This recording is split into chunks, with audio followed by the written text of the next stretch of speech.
Okay, welcome to our next game of Mystara. We are up to session number 126, or Phase 3, Season 2, Episode 19. It is the 6th day of the 7th month of the year 1011, and all the characters are 12th level. Today, we have everyone on Discord again, and first up we have is Jeremy. Yes, good evening all. I'm playing Dimitrios, the Goldaran filmmaker. Originally grew up Hacker family, Hacker background Oregon, but have worked hard and in his own humble way to provide a force of good for the world. Or at least the force. And just think, now he can't get that glowy red gem that he really wants. I'm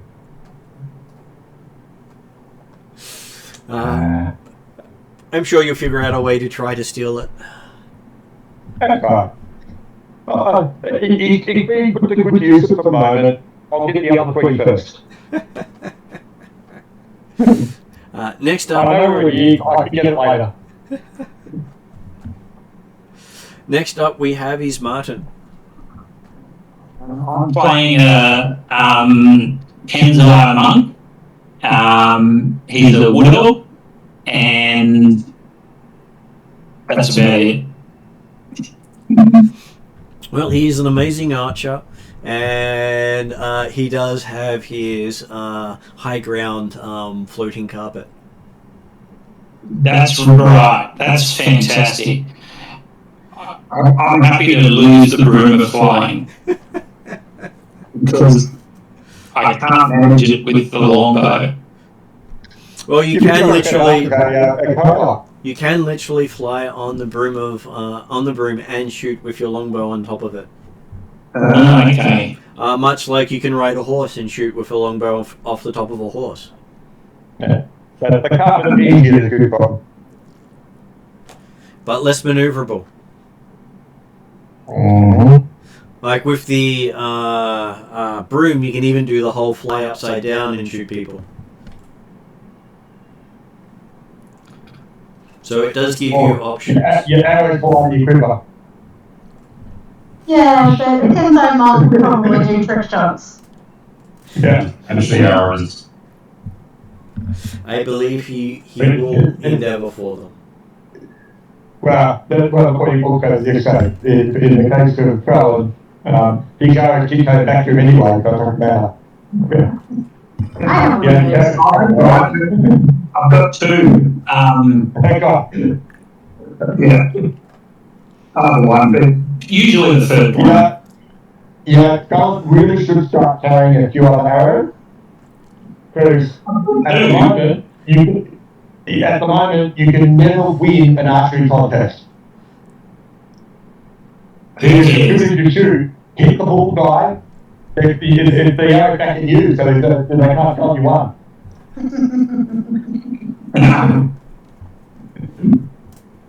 That's why the archery contest for the coronation was in honor of him, not... Well, hey, if you're planning for a gathering forces for a war, you definitely do want to inspire those up-and-comers to actually be better than they are. Very true. But not demoralize them by showing them just how weak they are in comparison to heroes. Yeah. Next up we have is Rhiannon. Hi, I'm playing Hildren, the Air Genasi Ranger Cleric, who's currently having a little bit of a problem with pigs. Well, you do know some religions definitely are against pigs, whereas some are all for it. Very true. Next one up we have today is Elliot. Hey, Dovon, the Elder Warlock, who may or may not be suffering from slight amnesia since I missed the myth last session. Well, hey, at least you didn't have to worry about the pig's unusual size.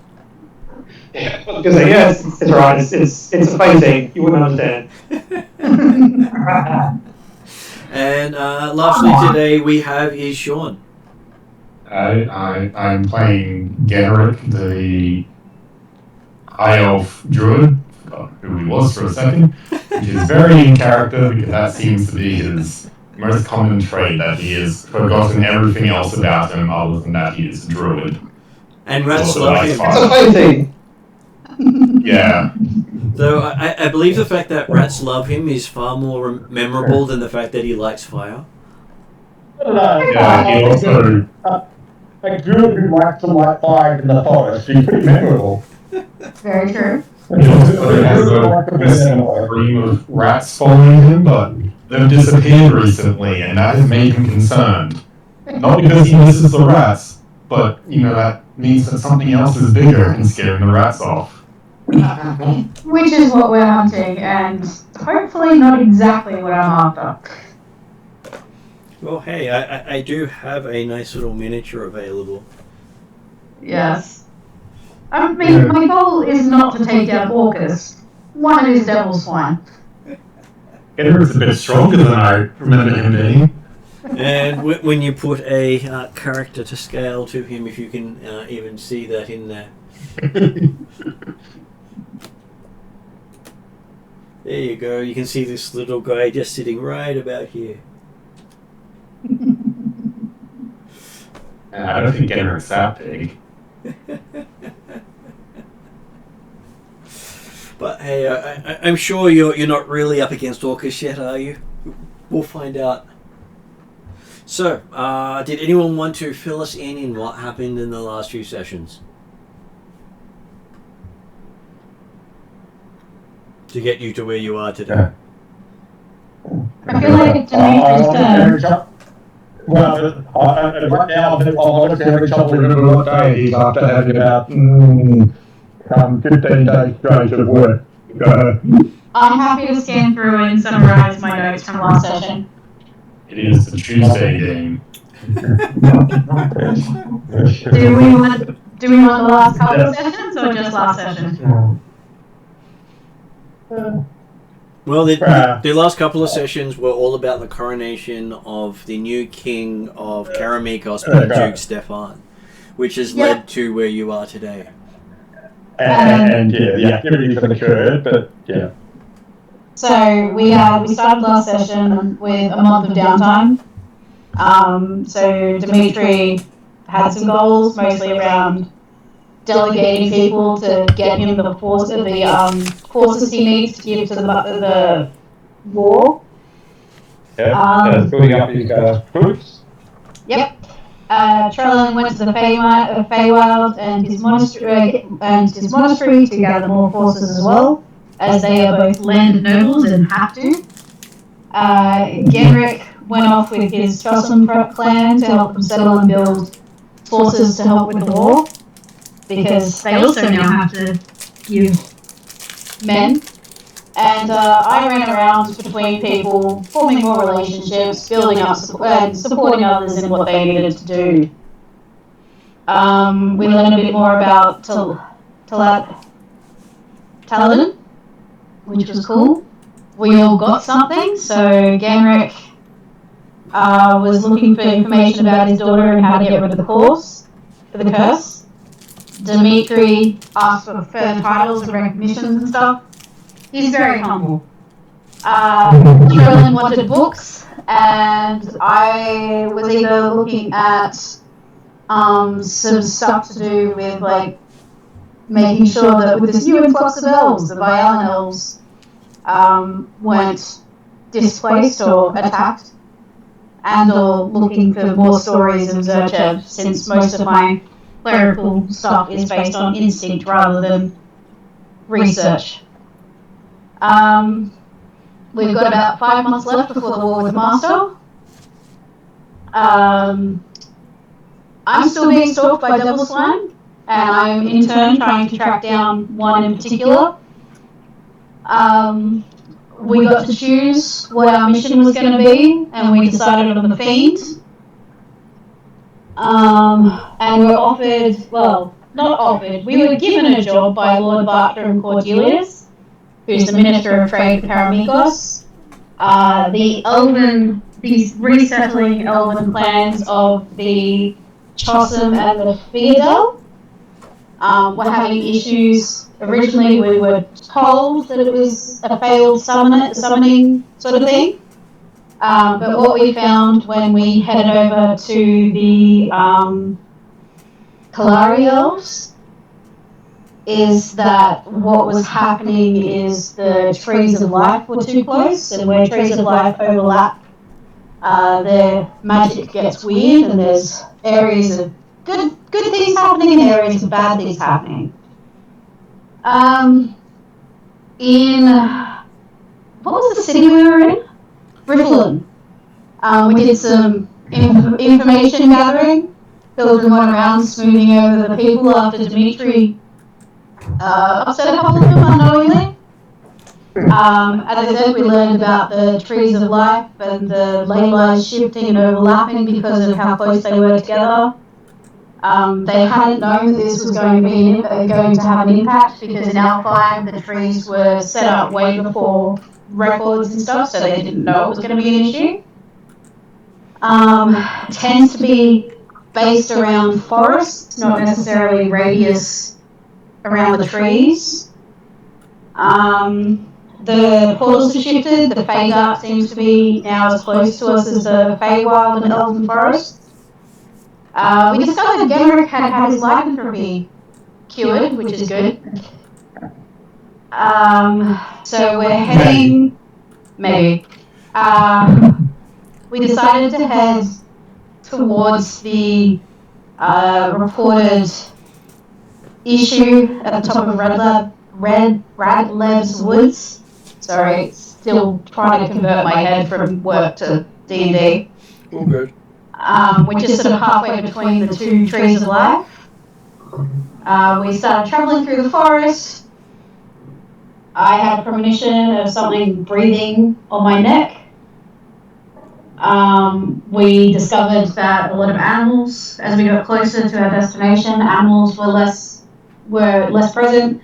The rats weren't around, which was worrying Genrick. The trees seemed to be literally moving. We decided we'd take a break and rest up before, because we were hitting nightfall. We thought it would probably be a good idea to continue on in the daylight, not at night. And just as we were just before the sunset happened, we sort of noticed that we were surrounded by stuff. It turned out to be a whole heap of diabors with like tusks about 2-3 feet long. There was over 20 diabors, but we only ended up having to fight 5 and the rest disappeared. We managed to take out the 5 and Genrick set up a druid grove so we could have a long rest. I think that sums it up. I mean, that was 5 pages of notes, so...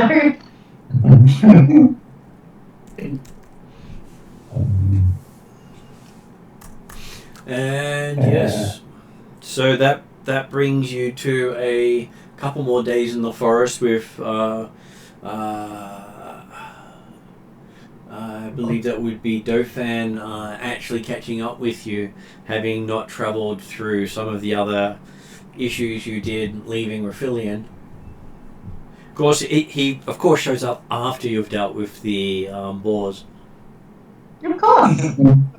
He gets stopped by the tree guardians in the road because he wasn't there to register as a safe target. Unfortunately, he wanted to save time when he was catching up, so he actually wild caved into a boar and just came galloping up at the end.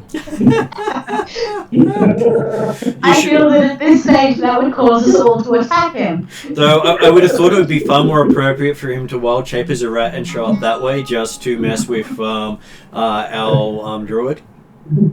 Yeah, but the rat can't run as fast. I was going to say, what are you talking about? I just took a shortcut through the Feywild and it's only been 10 minutes.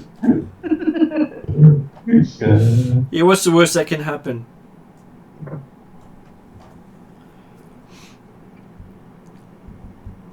Okay. Dopin would be protected by his fake patron, hopefully. Surely. Okay, so it was another day or two travel after that before you reached the dark magic point. Well, it was another day's travel. So you reach it on the 6th day, which is the start of the session, and you'll have caught up Dauphin with what had been happening. So in fact, I think you might have experienced that it was another whole day's travel, and so we're arriving at the start spot basically on dusk, or... On hard to tell if it's on dusk, because the closer you get to it, the darker the sky gets. Yeah. But I mean, as far as hours of travel go, it's been like 8 hours or so of travel. It was supposed to be really close, so I think it was only like another half day's travel. So, as you approach midday, the light seems to get darker all around you. Until you reach roughly the area they said it was, and it feels like you're after sunset. Yeah. Though you can still see the sun glittering in the sky above as a small dot.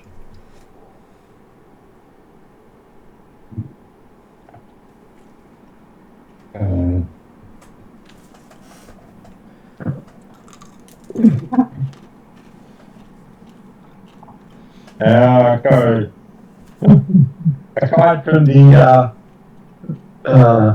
apparent almost eclipse effect going on, is there any other noticeable geographic features of this area? Aside from, obviously, we're right in the right spot, as Dimitri's calculated where it could be, so... Well, majority of the trees here looks as if wild boars have been rubbing their tusks against the lower parts of the trees. Though these lower parts of the trees range from 5 foot above the ground to about 20 feet above the ground. Obviously, there weren't enough trees, and the boars had to stack themselves on top of each other to run past. I'm sure that is the explanation completely.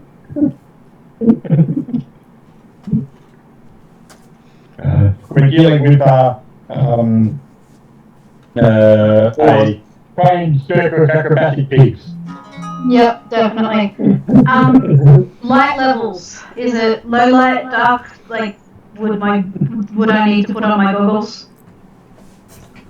It is starlight, so it would be low light. So probably a good idea to pull my goggles down. If you don't have low light vision, yes, be advantageous. And not an elf. I am technically. Yep. With that one, I have human stats. Okay. Serious stuff. Oh. My other character has excellent dark vision. Hildred, not so much. Well, okay. Dimitri certainly needs to use goggles. He hasn't quite got the point in the road yet. Nah, goggles He on. has to put it on. So I can still track you with my glaive. Okay. Yep.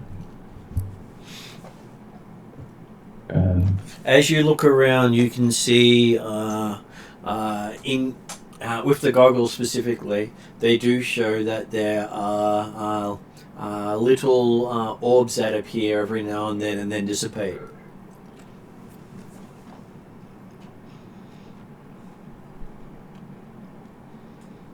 Before we go any further, I have a big note on my character sheet to remind me to do this.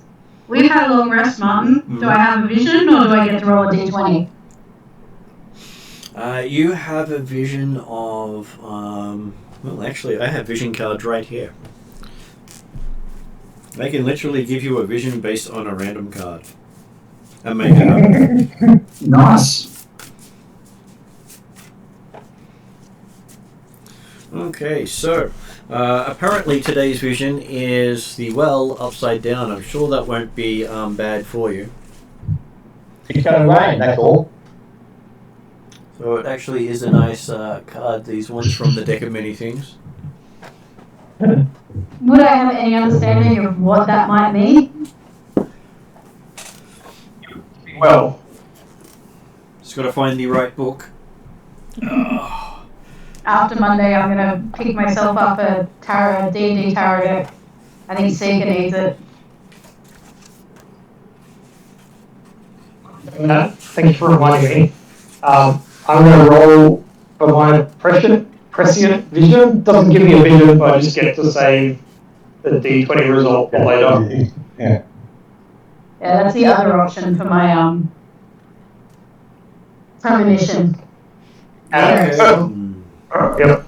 Okay, so Perfectly around 10, so it doesn't help much. so you Oh, it can save us from a critical.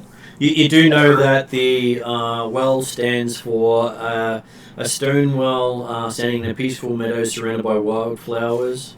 The well card speaks of drawing resources from familiar places. But the reversed one is, in this situation, a familiar situation that ends up defying expectation. You mean like going into the dark wild? I'm sure dealing with the Fey Dark won't exceed your expectations. No. To deal with the dark rats.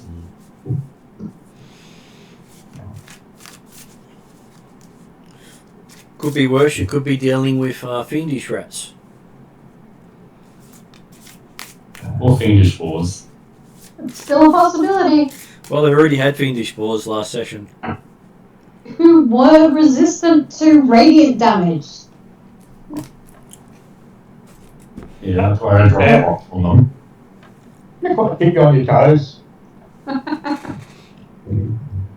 This session, I need to focus on my actually using my scimitars because they are quite dangerous, and I never actually get a chance to do that.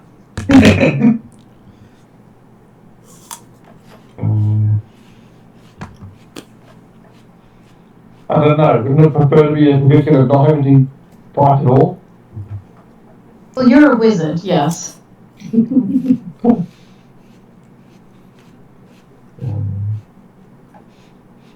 Okay, so for Dauphin, it does feel very unnatural around you right now.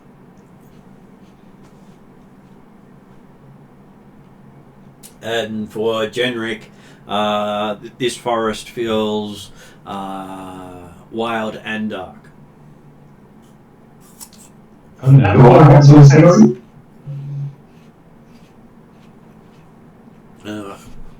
Which one was that one? Because I had people talking over each other. Do I have any feelings? Well, it's dark. No, you're not allowed to have feelings. Considering we're tracking down a fiend, I might throw up a primeval awareness just to get a feel for what's going on. Drazzle isn't with us, so I shouldn't be getting... Is he? Is Drazzle with us? Drazzle is with you. Okay, so I'll still get Fiend and Dragon. And Fade from Dauphin. But I'm looking for increases in those sensations. Yeah. What do you mean by unnatural? Well, that's what I'm hoping to find out. So primeval awareness, I spend one ranger slot to sense any aberrations, celestials, dragons, elementals, fae, fiends, or undead present within 1 mile. Okay, Well, roll. I'm in my favorite terrain, so it's up to 6 miles. Roll a d20.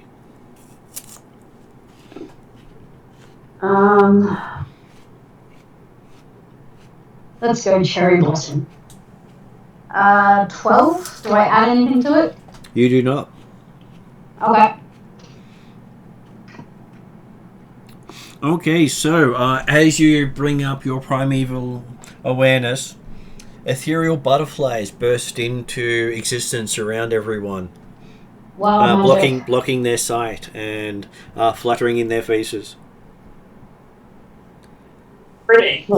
Okay. I'm assuming it's not our fire druid with you all the fire like you got a couple of times. Each of you can feel the butterflies fluttering everywhere against you. Are they doing anything other than flying around? Do we feel any pain or anything? Well, you do feel the hundreds of legs all over your skin. I mean, not pleasant, but... And the buzzing in your ears. Okay. And Do I then, actually... just as disturbing as it is, it's gone, and there's not a single butterfly in sight. Yeah. But you did sense fiends and dragons and fae in your 6 mile radius. Is it any different from my usual sensation of fae, dragon, and fiend? Yes, you also sensed aberrations. Cool. I will let people know that. Thank you. You want to use your Dimitri telepathic communication? He wouldn't necessarily have that up yet. Okay. Oh, okay. Because that only lasts an hour, so. And, Right. and I mean, it'll take him all of a minute to put it up all the time, and that's just way too much effort. And plus, I'm sure he doesn't want to share his your thoughts in his thoughts all the time. Right. He might not hear his own talking. Actually, he's happy to enhance everyone else's thoughts by providing his, but not particularly to hear yours. That's okay. Aside from the messages I want to send you, I think I keep mine to myself.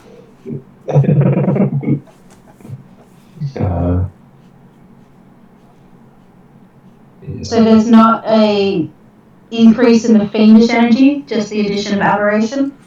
It is all very confusing just how strong everything is because it's pulsing.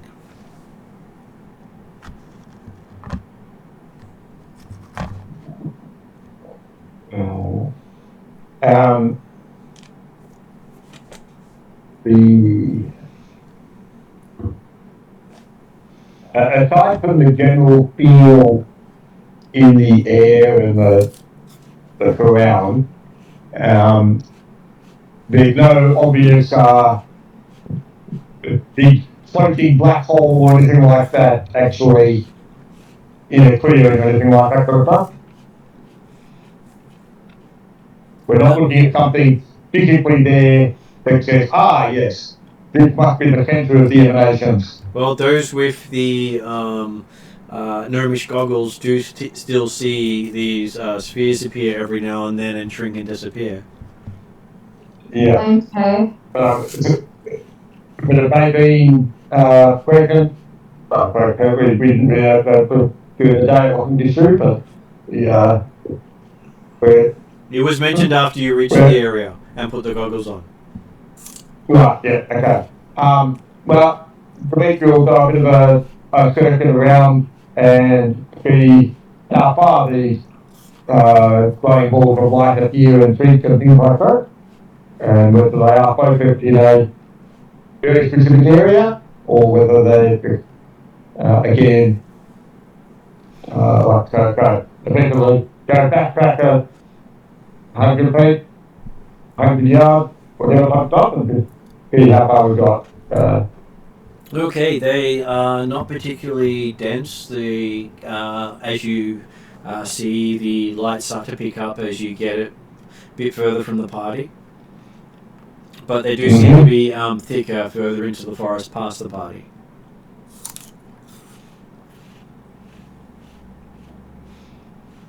Okay.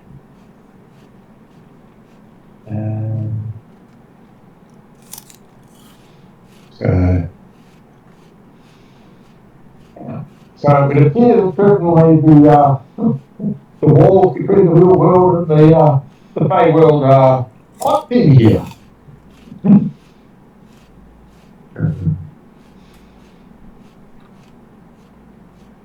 I might trigger another one of my feats. See the unseen. So for the next hour, I can detect invisible creatures and objects, their location, movement, and actions, and sense creatures and objects in the ethereal plane. Okay, so as you bring that up, give me a wisdom saving throw and roll another d20. Oh god, yep.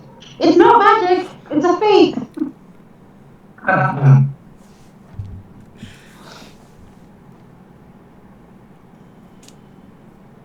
Okay.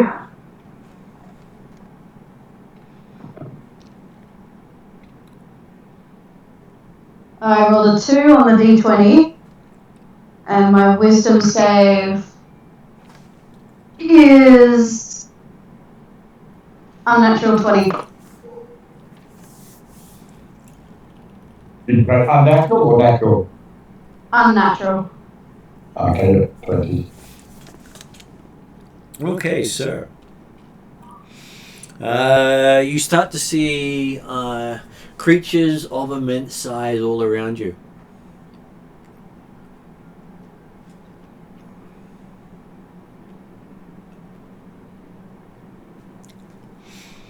Is Dimitri back? Dimitri's wandering back in after his walk out about 200 feet and walk back. I might suggest to Dimitri that he does put up telepathic bonds so I can show them what I'm seeing.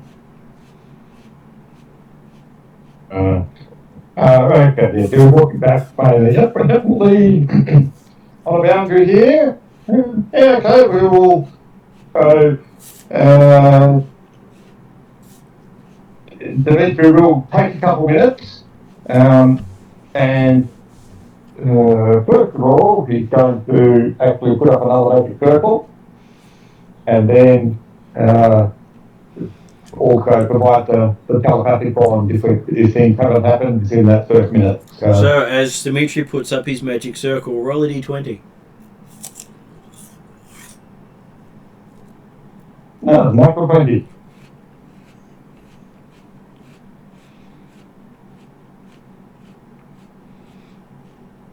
Okay, so if you use the spell slot to cast that, you get the spell slot back.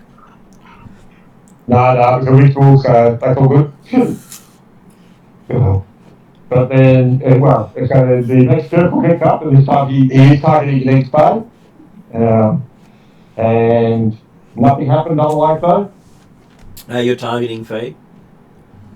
Yeah, targeting Faye with the magic circle to be able to make it effectively a potentially safe space if we're going to be attacked. Okay. And then roll a d20 again as you do your telepathic bond. The telepathic bond? Yep. 17. Okay. So Dimitri's now larger than life. Always. He's now. Everyone else looks like children beside him. Is it can we tell if it's an illusion or an actual growth? He has grown and all his gear grown, which would have been interesting if it did not, because then there'd just be this mostly naked person standing in the clearing with you. Well, but literally in all his glory, being so much bigger. But it was the sort of thing that Hilton said. There were lots of big things hanging around. So yep. She was just recognizing you over the meter. The creatures of immense size. Can I tell any details about them? Okay, so that would be an Arcana check. So, I am not trained in Arcana.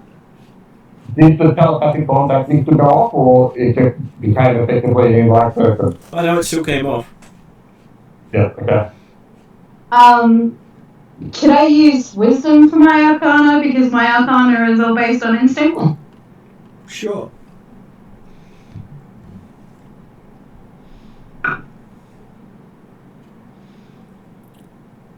Uh, 21.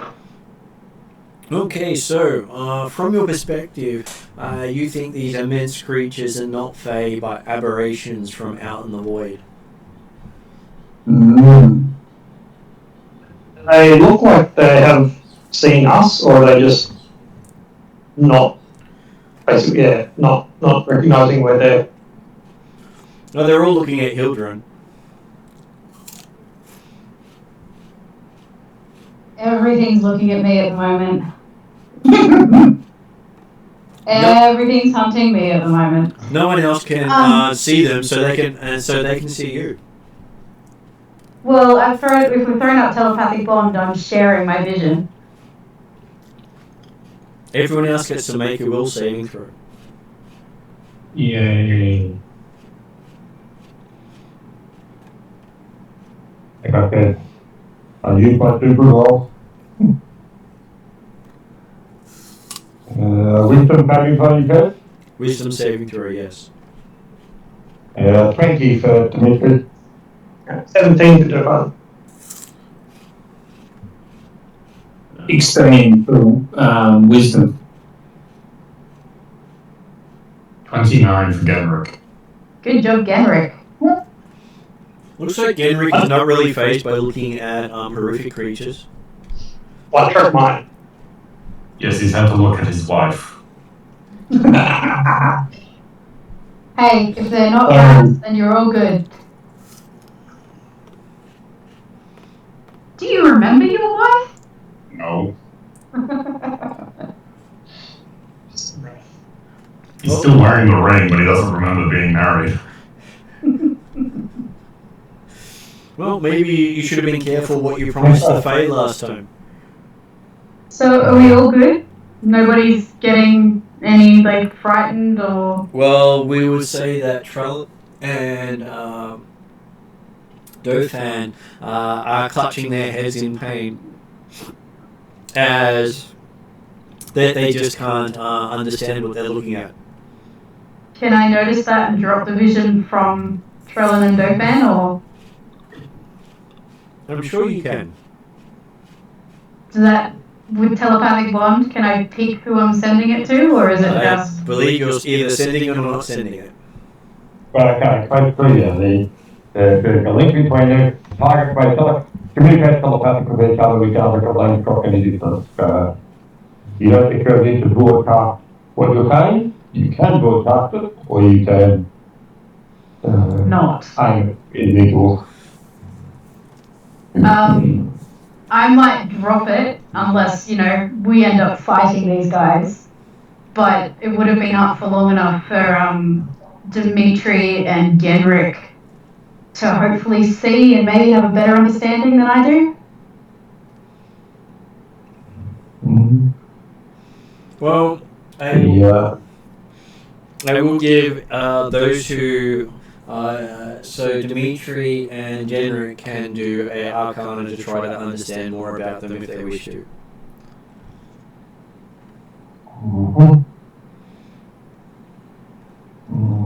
Did their focus change when I threw it up to the others, or are they still focused on me? They're still focused on you because you're still the only one who can see them.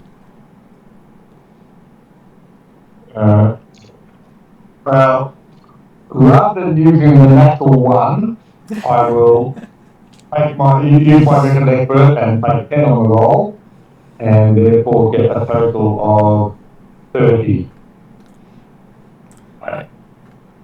And how did Genrick go? Genrick is not the best at magic. He got an 8. Okay, so what does Genrick imagine it to be?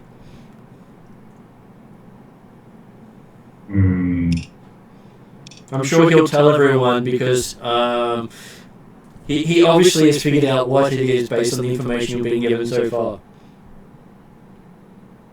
That there is a gobbledygook.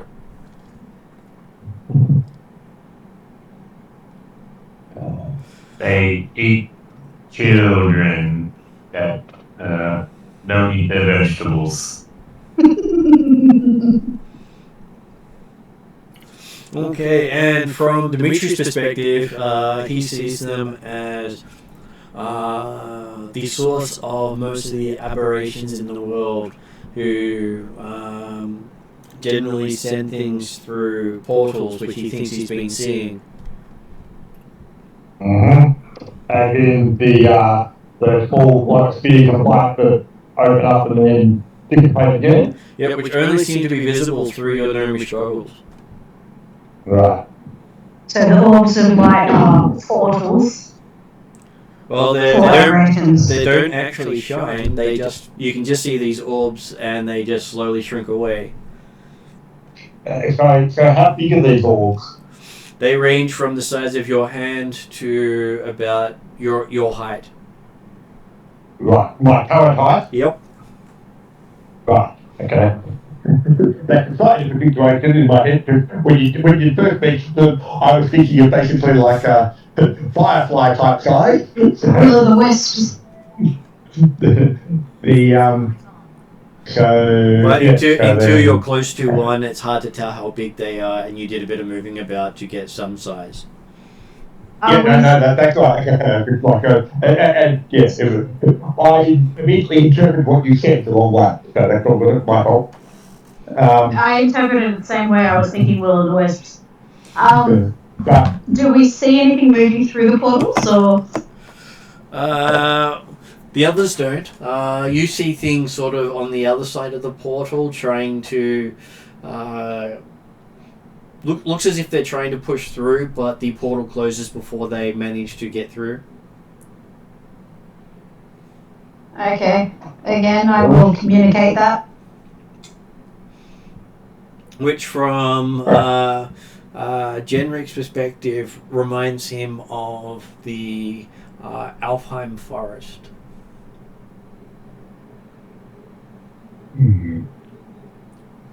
There are places like this in that forest. You would have spent at least 10, 20 years on the edges of one of these, regularly patrolling with other elves. And you were allowed to burn whatever came through those portals, if they could burn. So he's getting excited now.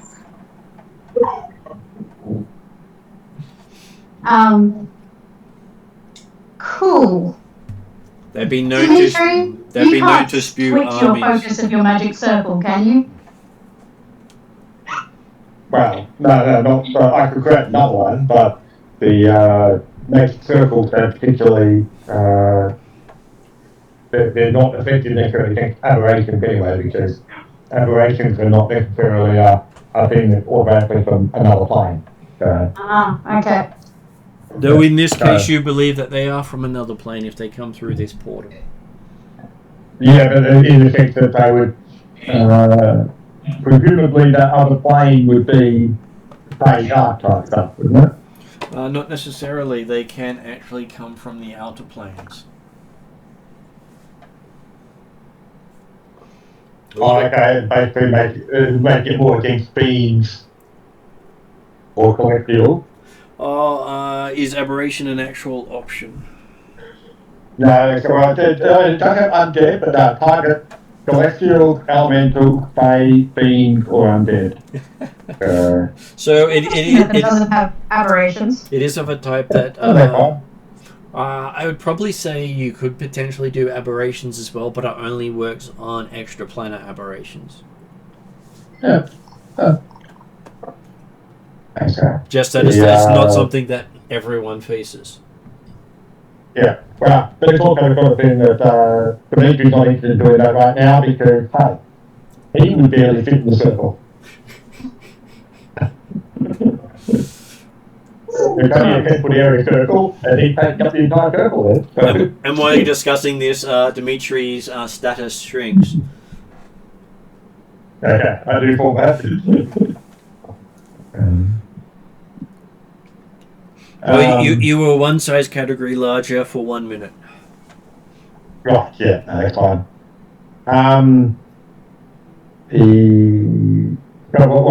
How big is this base area? Are we technically in a clearing type area, or is it it's somewhat thinning of the trees, or? Think of it as a random part of the forest where the trees almost look identical, except for the fact that it's darker here than it was everywhere else.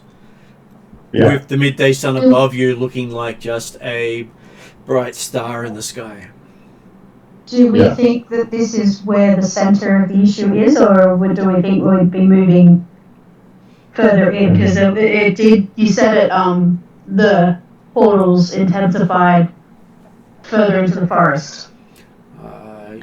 You think you're this would be more from Jenrick's perspective, who has experience with it. You are on the edges of it. Venturing into it may not be able to be ventured out of. So if we're going to move, then probably not a good idea to throw up another magic circle. Because I'm assuming they don't move with us. No, they're certainly a static thing. But, I mean, if nothing else, it becomes a fallback location. True. So, When does my grove last? well, we left it behind ages. I guess you can Yeah, throw it well, up. if it's still there, we can run back to that as well, can't we? It's half a day away. You Well, go no, that but way. they come out. They come out of the way. It'd be more than now. Yeah. I would expect the grove is going to be an overnight thing like 8 hours. So you've got a Cape Haven for the evening, but do a long way.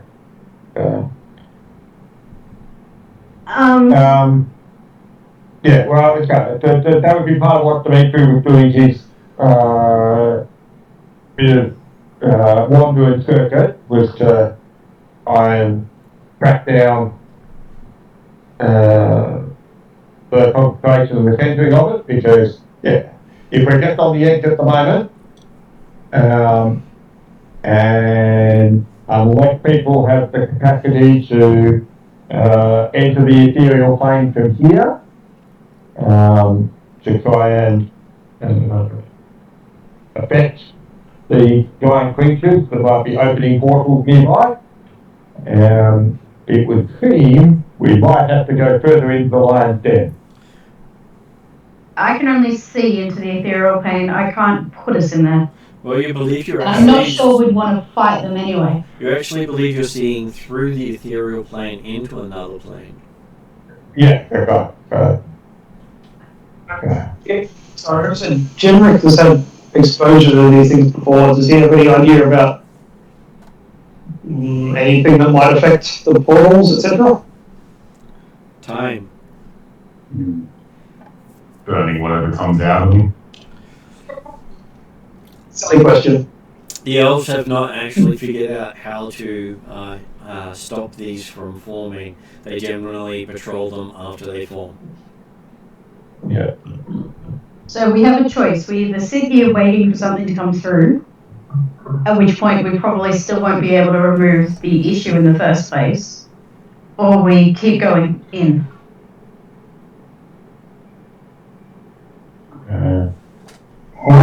Going. Well, there is a third option. We Yeah. get rid of the additional critical life. True, we could go and... You can go explain to the Fiadel elves why they need to move the Tree of Life, or... No. I mean, Well, I would be telling the female faces with the critical life. They were there first. No, the Kalari were there first. Oh, yeah. And then we'd also have to go to the other woods and tell the Chossum to move their Tree of Life if we're going that way. Yeah. Okay, we're actually the perfect part with that, because they should be further west anyway. East anyway.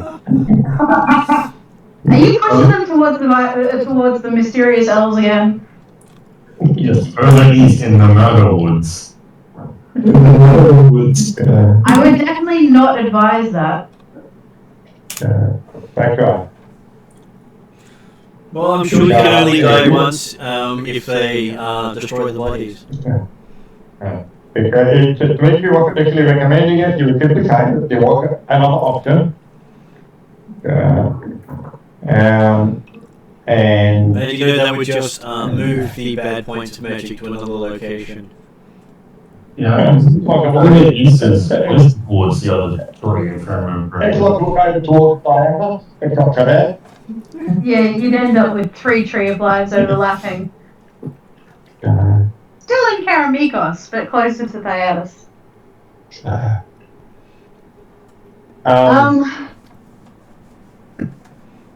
What would they do, Genrick? What would be, like, would you guys, when you're on your patrols, head further in this sort of situation, or would you just patrol the edges? Maybe just stay around the edges, burning whatever came out. At least that's what I did. Well, I mean, in Elfheim, they basically just go to that place. There was about a dozen places around Elfheim that have been declared bad places. Okay. But Radland Wood is not big enough to do that. And let's face it, humans aren't willing to hang around as well as long as they're waiting for things to get better naturally. So really our only real option is to keep going. Dmitry's certainly keen to continue to head forward. Does anybody have a teleportation spell or a way of getting us out quickly if we need to? I can, but I don't think it'd be a wise idea to do it here. Yeah. Considering what Especially happened when you last go in time. further but may not come out is the thing in my head. Well, there might be an extension to that of we may not come out in this century. Well, Yeah, those who disappear in the bad magic places have never been heard from again. Yeah. Exactly. This century. But no, remember, the bad places were originated around the Elven Forest in Elfheim. Yeah. Really during a century later is not much. They got this millennium, maybe. Well, technically, maybe they all just appear tomorrow and we're fine. We just don't know yet. Yeah. Or maybe they all got stolen by some random shadow elf into another timeline. That is always a possibility. Okay, well, I guess if that's our options, we can just keep going. Okay.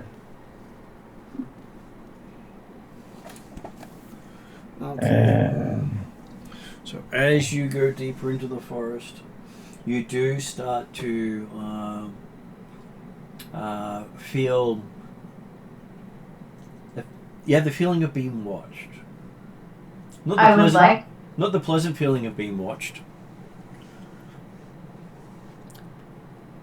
I would like to remind Martin that I have a passive perception of 26. Well, And, Hildebrand still knows she's being channeling- watched. Still channeling See the Unseen. You definitely know you're being watched, as things seem to be following you specifically through the forest. Is it the aberrations again, or? It is. The aberrations whose eyes are bigger than Dimitri was just moments ago. Okay, I will communicate that over the telepathic bond, maybe not sharing the vision, but... That's right.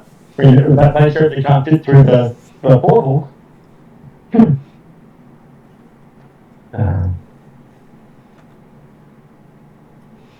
And you do get a sense of dread up ahead as I get something to assist.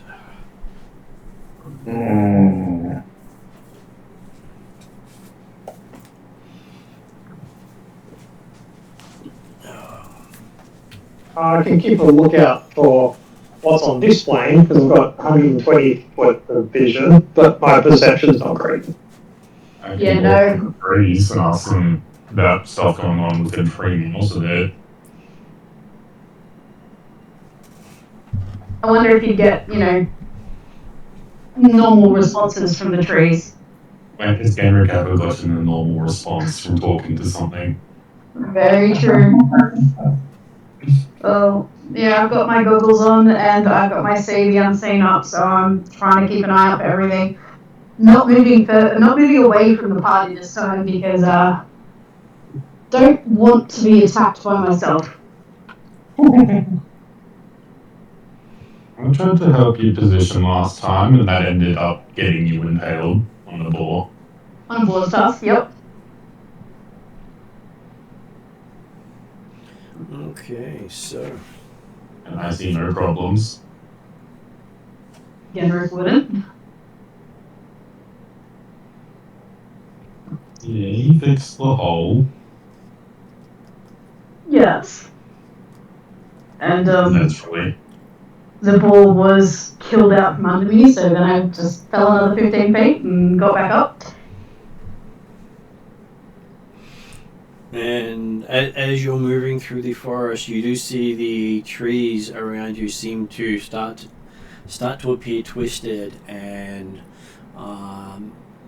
misshapen.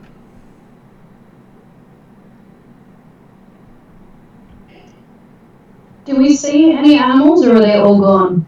Okay, what is your passive perception again? 26. Yes, you were noticing a whole lot of dead animals moving around. So dead animals. Looks like zombie rats. But they're still moving. That's where all the rats went. And none of these zombie rats seem to be interested in Generic. They all seem to be looking at you. Of course. But you stabbed them that one time. No, that was the ROUSs. I would definitely communicate that to the party because it's unusual considering rats usually focus on Genrick.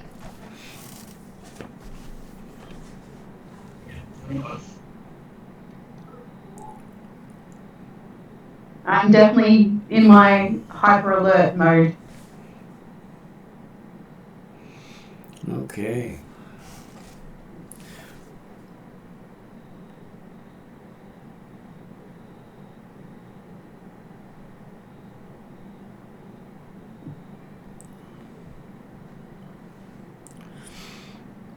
With your hyper alert, give me a percentage roll. I just showed my daughter how these work. Yes, the percentile dice. 80. 80. Okay. You feel a compulsion grip you. To do what? I want to achieve the everlasting existence of undeath. Sounds about right. Give me Hey, you're the first, Eddie. Give me a wisdom saving throw.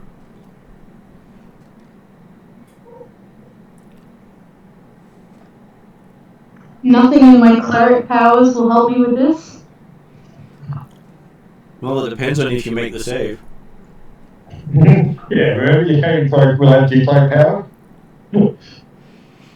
Would I be able to cast resistance on her to give her an extra 1d4? Sure, if she tells you there was a problem. That guy probably at the moment that this is all happening. In your mind. Yeah, I don't think I would say anything if I started to get that compulsion. Well, Oh except for shit. maybe brain. Oh shit. 10. So yeah, apparently that compulsion takes root in your soul.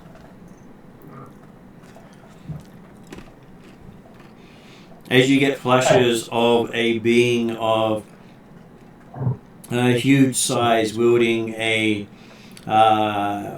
staff made out of vertebrae topped with a skull. Oh. Excellent.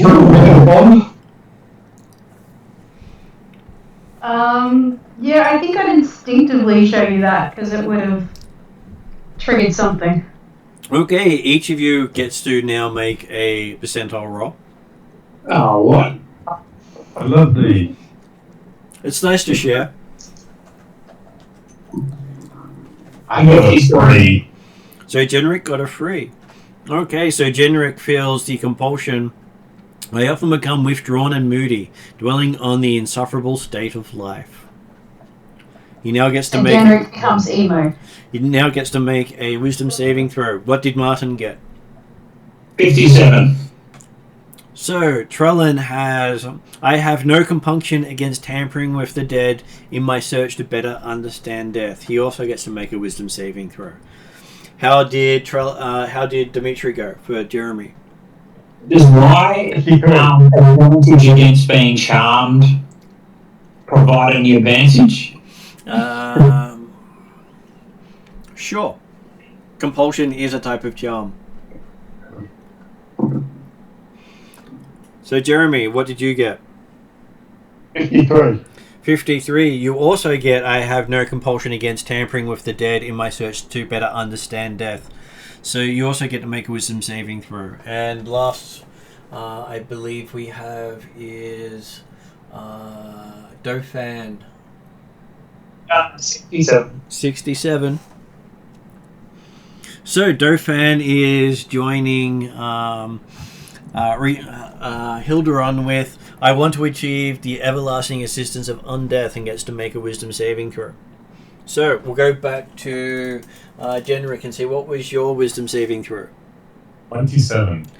27. Okay, you do feel the compulsion, but it is not really as compelling as it might be otherwise. How about Jeremy? Well, I got 28, but technically, the idea that, I'm quite happy to investigate the undead to find out more about how things work is quite reasonable. In which It's like case, anything else. would you like that to be? Would you like that to be a compulsion, or would you like that to be a just something he just hears and forgets? Well, to me, it's something that, it's what he's always been. It's part of the search for knowledge. Mm-hmm. Whatever the source is, he's always interested. So, I'm happy either way. I'll leave that one up to you then.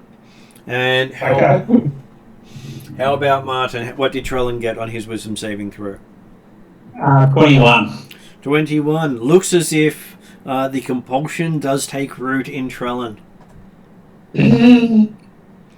And lastly, with Dauphin and Elliot, what did you get on your saving throw? 19. What did you get? 19. 19. Okay, so apparently we have two people who are now seeking to become undead beings. As you get a glimpse... You need to be explained the way to liquid. Martin? Yep. I decided I'll go with, effectively give Dimitri a disadvantage on the saving throw, but he rolled a 15 and a 17, so technically he passed, and so therefore, yes. It's not a compulsion, it's just what it's always been. It's one of the avenues for a source of knowledge. Well, he might have exclusively gone for it if he failed. Mm-hmm. So yes, each of you has now had a glimpse of Orcus in the distance. I was going to say, do I recognize him? You do recognize Orcus. I know I'm compelled, but do I know anything that might help us in this situation? Running?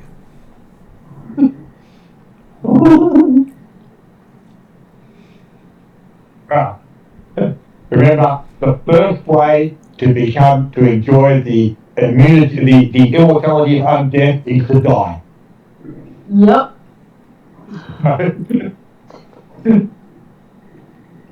I was going to throw up turn undead on the rats, but I don't think that's going to appear to me. Yeah, hey, maybe you can get bitten by an undead rat or something, you become undead. Just looking through all my stuff to see if I've got anything that can auto trigger to protect me. And I don't think I do. But I'm assuming that Dimitri did recognize Orcus in the vision. He did, because Orcus is part of his religion. Yeah. And they face it, yes. Undead, vampires, it was all in the family, really. And the fact that werewolves or the devil swine originate in this region is also part of that tradition.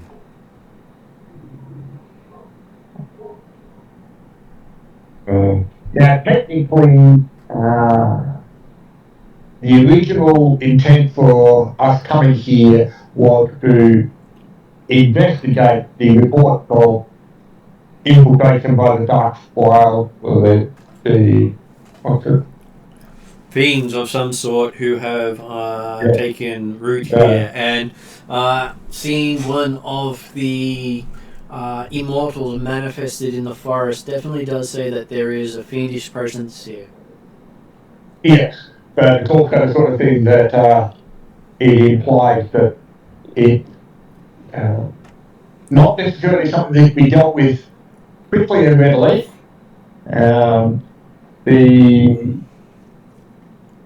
What the volume of space that this sort of that these things take up? Are we talking effectively the 1 hex, or like within 1 hex type stuff? You believe it's in the center of a hex, so the closer you get to the center of the hex, the worse it gets. Yeah. But it also then means that we can potentially head back with the information and the instruction of the fact that, okay, yes, you're not going to be able to, whilst the trees of life are interfering with each other, it is not the effect you'll be able to eliminate. So potentially the best option will be to putting up effectively giant warning circles to surround the entire hex to stop the expansion of these effects. And potentially get the different groups of elves to start patrolling it like they did in Elfheim. Yeah, like that. So basically go back to containment rather than elimination. So Considering Dimitri and Genrick got the compulsion but it didn't take root, would they have realised that the others might be under compulsion? Possibly. but whether or not it is of importance to either of those remains to be seen. I don't know, like in the sense that Dimitri, technically, they say the compulsion to expand one's knowledge is always there. It should be in everybody. The fact that you're tending to focus that expansion of your knowledge in certain areas, well, hey, you've got to start somewhere. So from the perspective, it takes a lot of effort. There's an encouragement to further expand knowledge, and that's always important. But yes, he is suggesting that, well, with the forces of Orcus in the area, okay,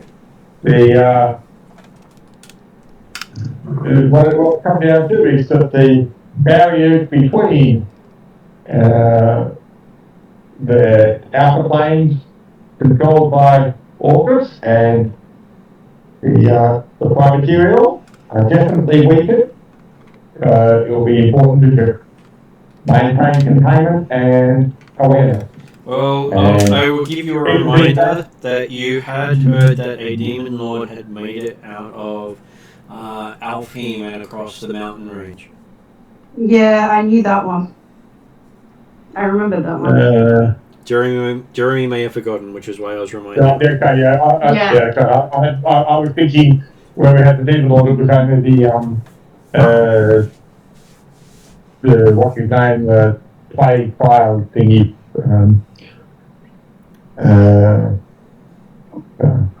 Damn it, I don't have great restoration. Okay. I can't think of a way of getting rid of it, and even if I could think of it, I don't know if my children would consider it. So,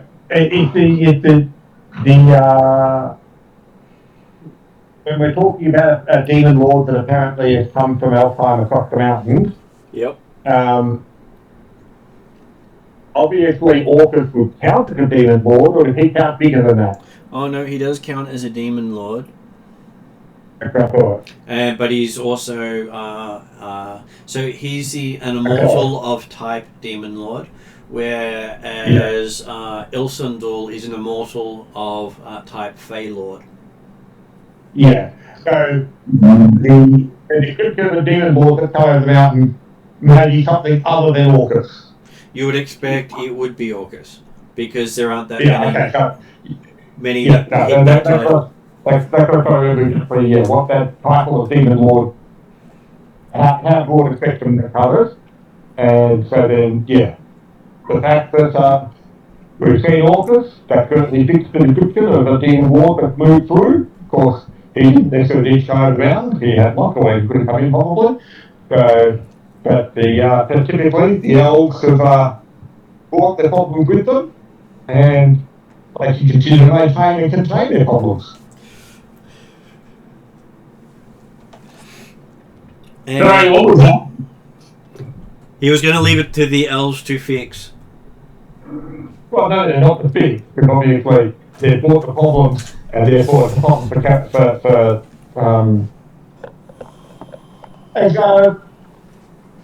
Stefan changed the name, Carlitos? He has not changed the name, just the capital. Right, yeah. Okay, got you. Because you take capital off in Canberra, you take it, so at this stage, with the master cooking in the order at the present time,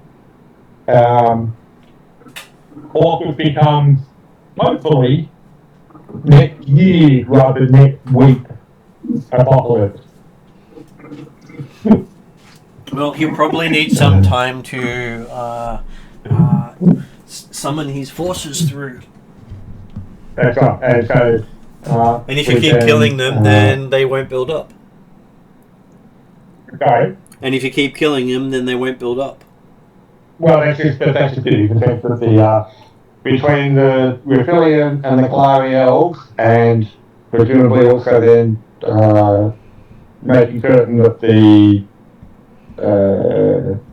other elves, whose names are in my head now, are in the western part of the Tarkin Woods, or the Covenant Woods, are aware of the issues and the consequences of having dinner, not Tarkin, but dinner Woods. Yes, they need to maintain control, and I'm sure they're so. Dimitri will be happy to help provide forces, and obviously I expect that Stefan will have the help to provide forces, but it would seem that the elves are going to be the ones most suited to maintaining control within their own forest.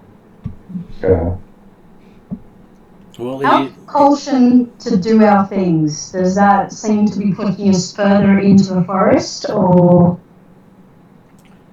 What was the question?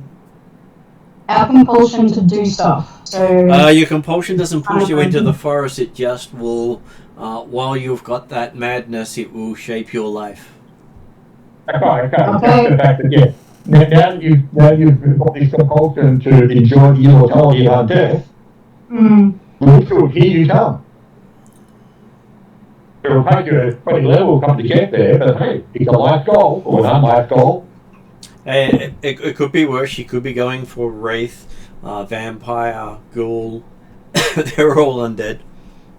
Yep. But hey, the point being that as a player controlling the character, if you get your compulsion towards wisdom, then that's a lot longer term project. Going for Wraith just means, okay, let's go and find a Wraith and give myself up. That won't be simple. And Vampire, well, that would be a quick one to find. Especially with access to the Fey Dark. Yes.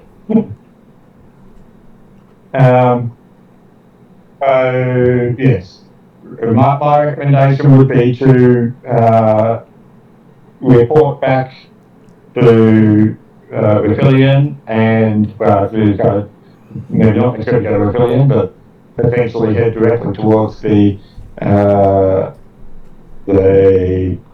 real centre of the Kalari, their light tree, and or the filial elves, and describe what they cause within the centre, and make them aware and monitoring the borders. So,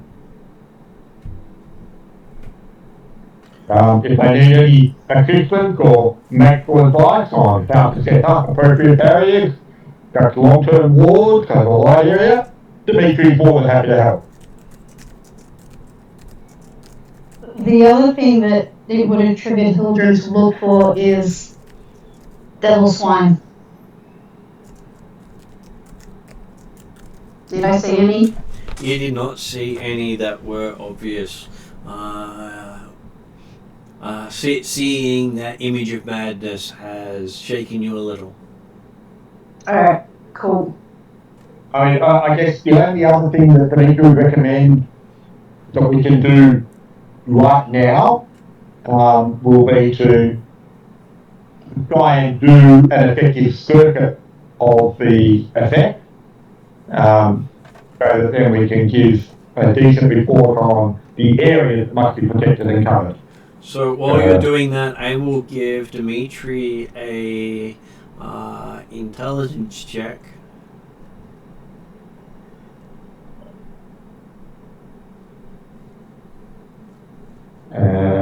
Straight intelligence Straight intelligence. would be 26. Okay, so Dimitri does remember reading some passages in his holy books of Halav. Yeah. About Orcus. It seems that if Orcus were to set foot in a domain of Halav, it is believed that he will create a connection to his own domain located hidden somewhere on the southern continent.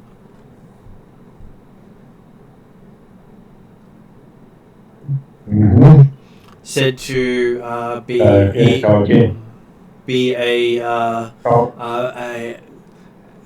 tomb of many that if you manage to cleanse it of him, you would break his influence in the region. Right, so suggest to me that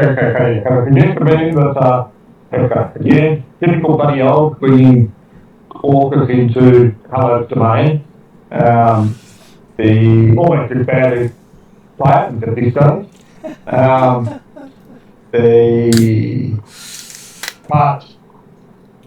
Are we thinking then for the stories and the story book? Like, I'm also happy that this might be the sort of thing that, Dimitri will remember reading those texts, but whether or not it requires more research to actually determine exactly where it's likely to come out and or how long it's likely to take or how much influence Orcus has to gather in the area before it can become effective.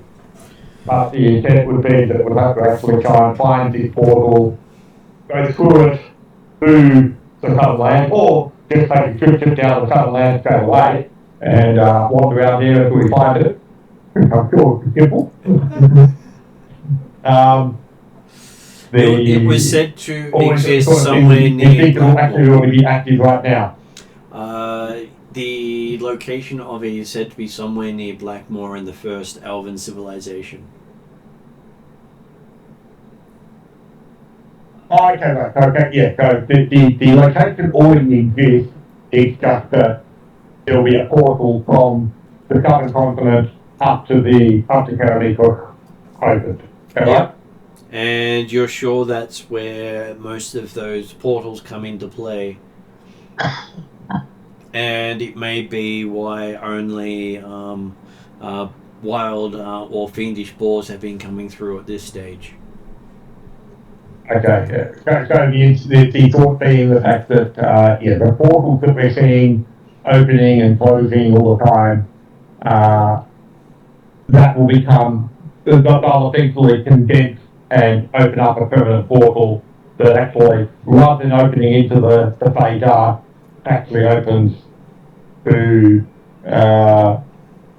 Orcus as well down the southern continent. Know what you mean? That's what I mean, except you're sure that the closer you get to the center, the bigger the bubbles and the longer it will take for the bubble to dissipate. Yeah.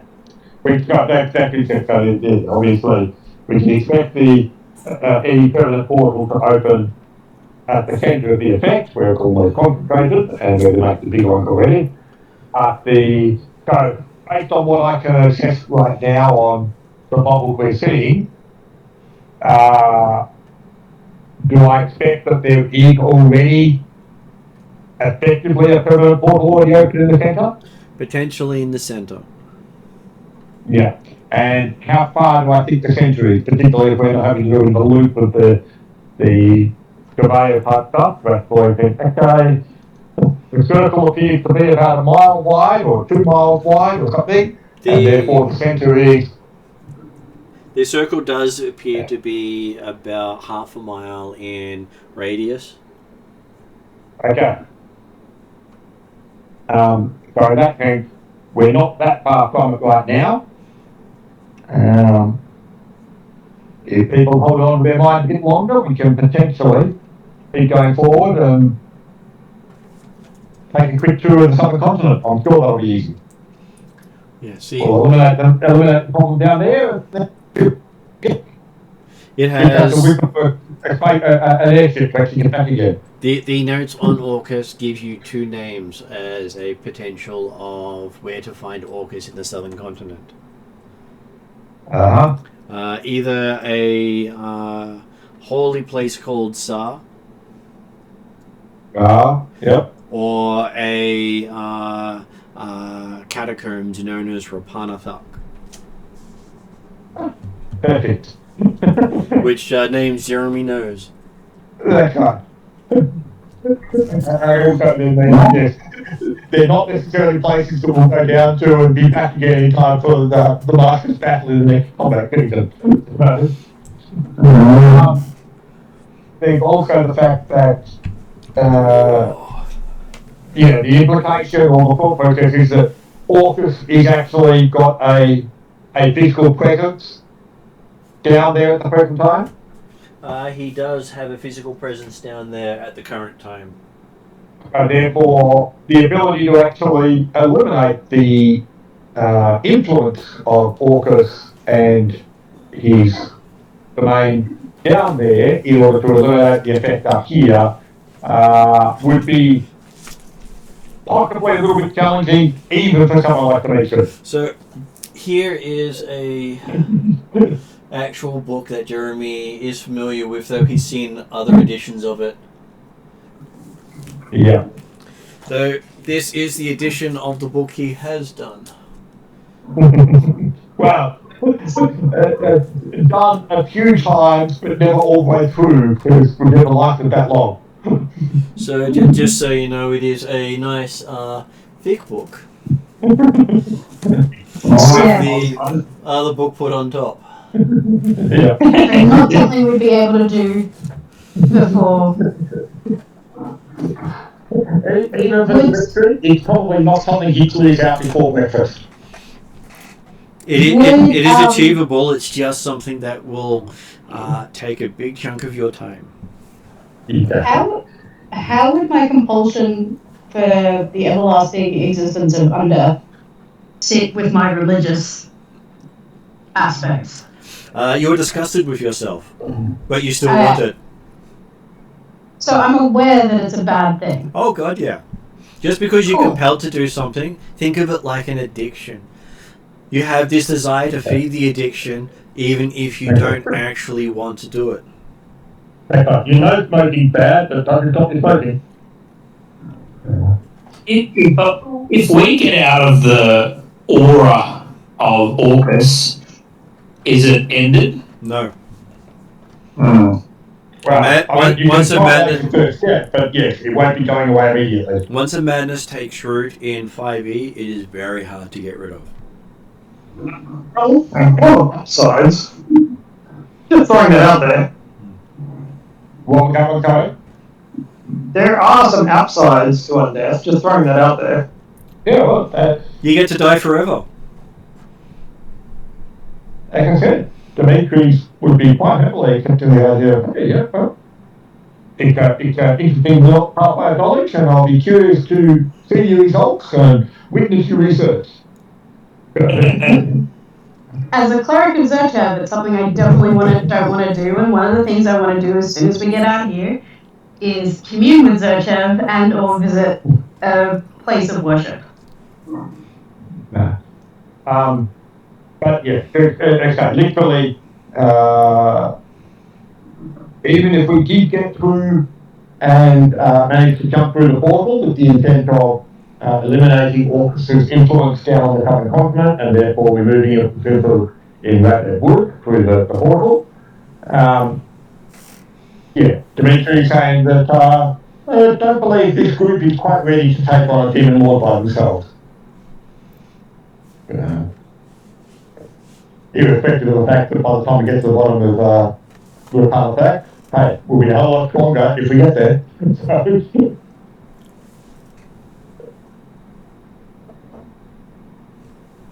There you go. There's a nice little look of what you got to see.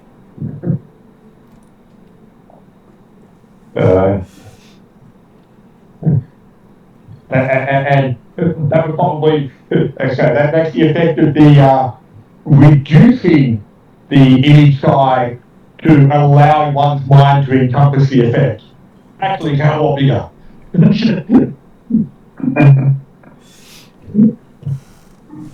Well, it is funny when you compare it to a scale of a standard Yeah, card. exactly.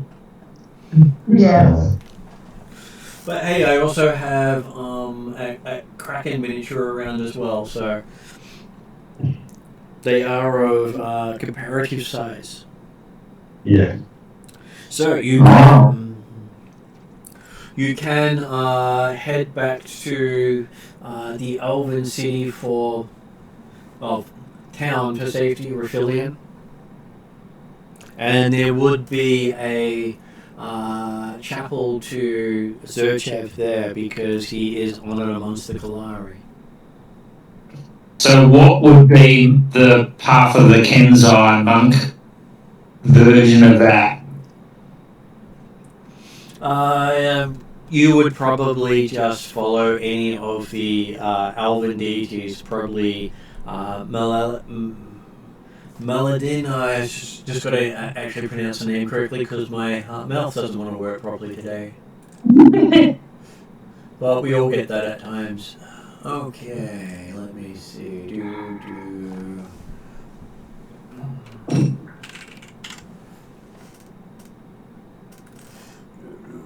There we go.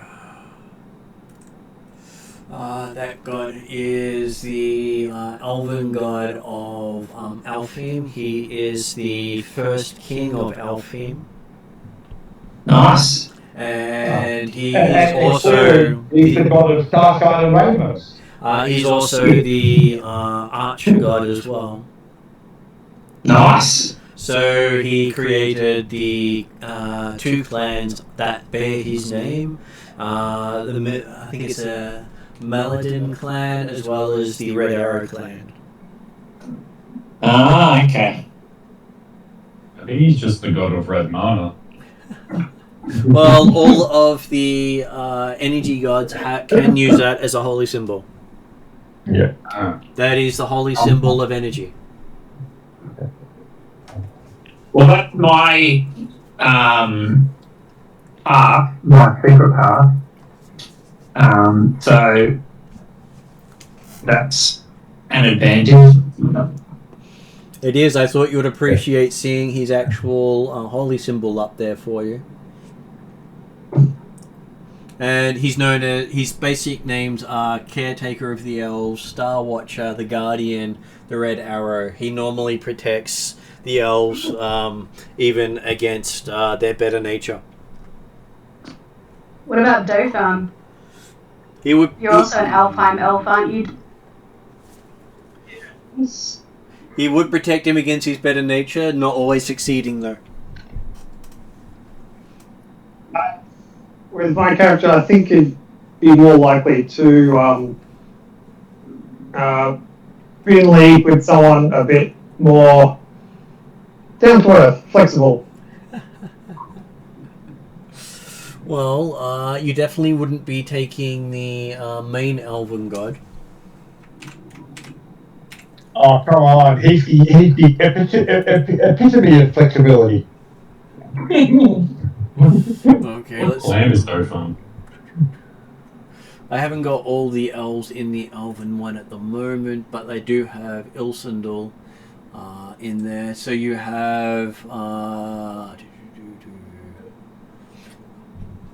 He is basically one of the higher gods of the setting, who basically is the main patron of elves. He is the creator of the Tree of Life, and he's the one that dictates that elves must destroy technology and technology advancements. I like this one. Okay, you appear to be a flexibility. And you do also have a group of gods known as the Corrigans. They are 6 bound gods who count as one god as far as everyone else is concerned.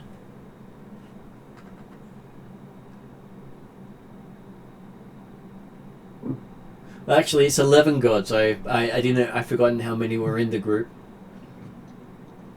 and that they all count as one. But they are mostly the gods of the Wendarian ranges to the north of Galantry. They are more closely aligned with forest than they are with fire. What clan is Dauphin? I believe he has taken the Chossum as his clan. I'm your representative.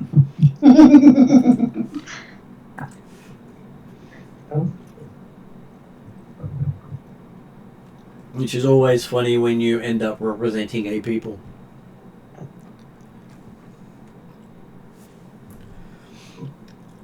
Particularly if you're a pyro who's forgotten a lot. Yeah, they still remember him, and they reckon he's been doing a good job. There's also the fact that most of them don't want to deal with the human. Yeah. And Dauphin is already doing so it's like, yes, we vote you, and then we walk away and try not to participate. So would there be places of worship or holy sites for any of those elven gods in Riflian? You would definitely have Ilsandul and Zerchev. Potentially Ordana and Terra as well. Ordana being the goddess of forests and Terra being the goddess of worlds. So we can't really help Trellin if he's going for Maladin. But Dauphin and I can possibly go get help. His settlement would definitely have it. Yeah, but it's also got a thing that unless you're planning on fulfilling your compulsion by running out and being inviting the nearest wraith or vampire to come and eat you, then you've probably got time to research the best way to actually achieve this ultimate goal of being undead. Because there is a specific form of elven undead called the Banshee. Dauphin, you can become a Banshee.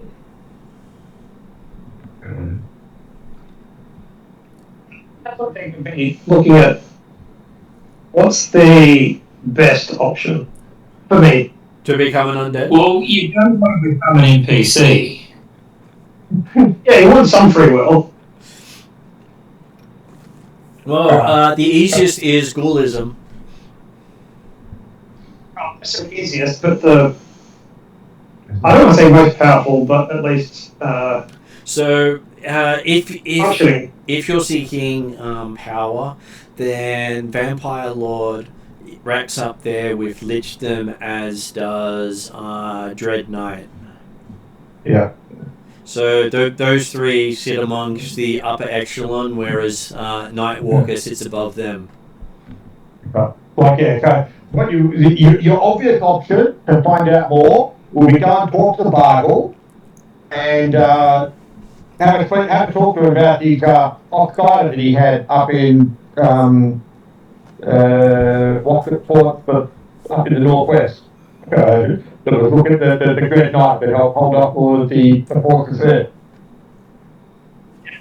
That's just too, I don't know, like, Yeah. hiking around in armour, it's not very becoming. Something a bit more refined. Your Fey Pact isn't going to interfere with it in any way? Right. Well, hey, if he becomes a vampire, he's technically a Fey Lord. True. All vampires are Fey Dark. And I mean, it's based on the way that the destiny system works. You don't have to wait too long to get there. If you change destinies to the undead one, then you can achieve level 15. Yeah, no, I'm definitely driven to try and remove this compulsion. It doesn't sit well with my religion. Well, that's right. Change religion.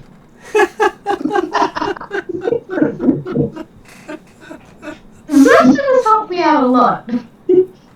Yes, and I'm sure having this discussion with the someone who actually follows the religion you're also following, because Zerchev is part of Dimitri's religion. Yeah.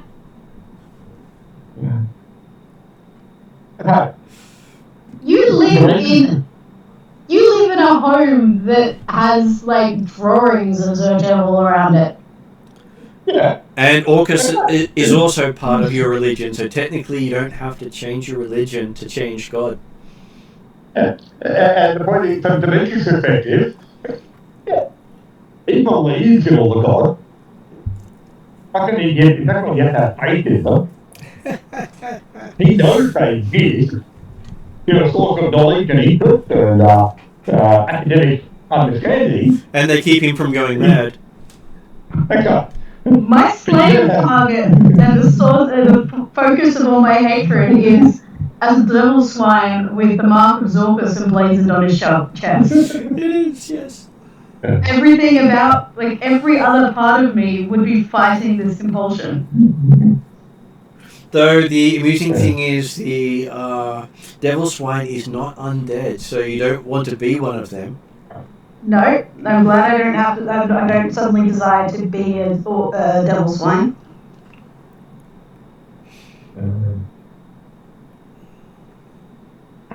So I would be eager to get back to Riffelan so I can talk to my church. So Dimitri would be keen to actually at least do a circuit to get an understanding exactly how big this area is right now. And as we found out, it was half a mile in total or something apparently. For the focus of it.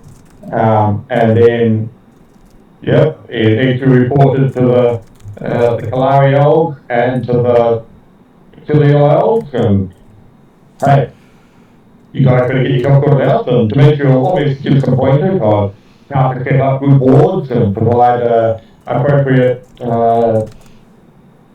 patrolling of the area and being ready to fight off any beasties that come through.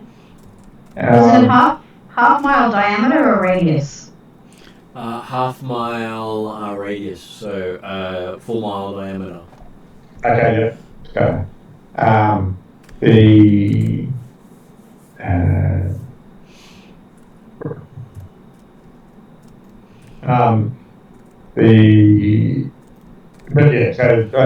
obviously, the intent would be to get back to Rebellion and let them know whether or not we have any encounters with devil's wine or any other beast he'd released from thing during that period of time?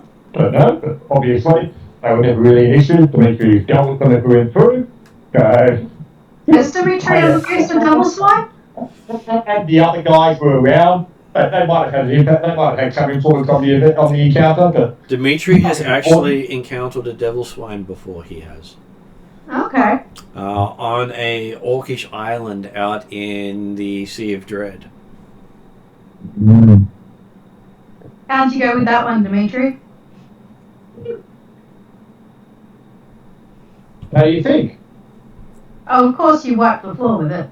Oh, hey, who's still here?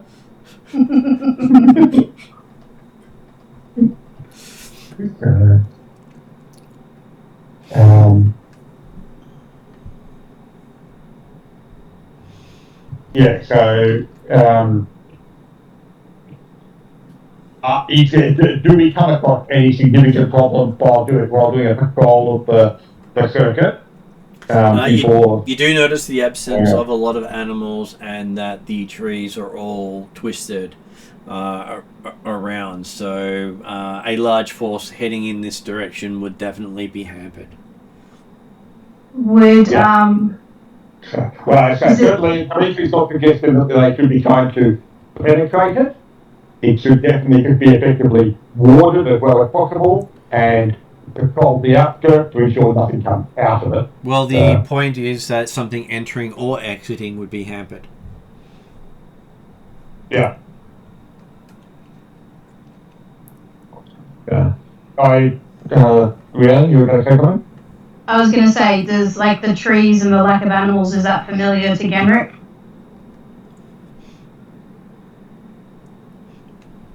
Probably. It's generally more twisted in Alfheim with higher population of aberrant creatures than dead creatures, but it's not unusual for occasional bad magic points to appear in the elven forest that reek of death. Yeah. They're not always permanent. Sometimes they grow, sometimes they shrink, sometimes they disappear completely.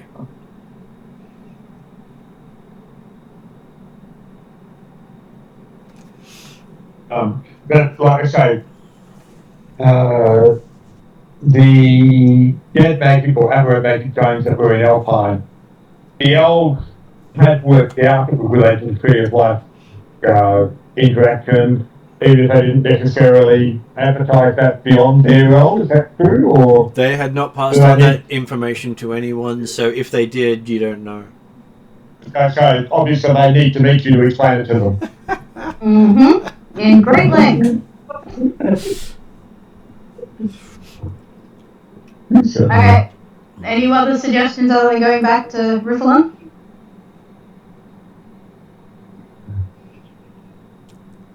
Well, it's depending on which is the most convenient part of life. The filial elves can definitely put their tree of life down on the hex. They're basically the top of the Radland Woods, haven't they? They had, yes. Yeah, that's my thought.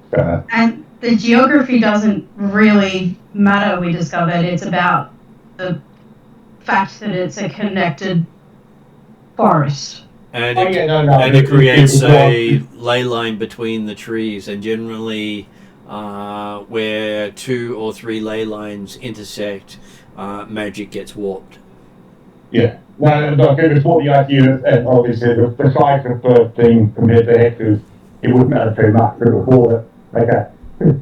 We want to go to both the Kalari elves and to the filial elves.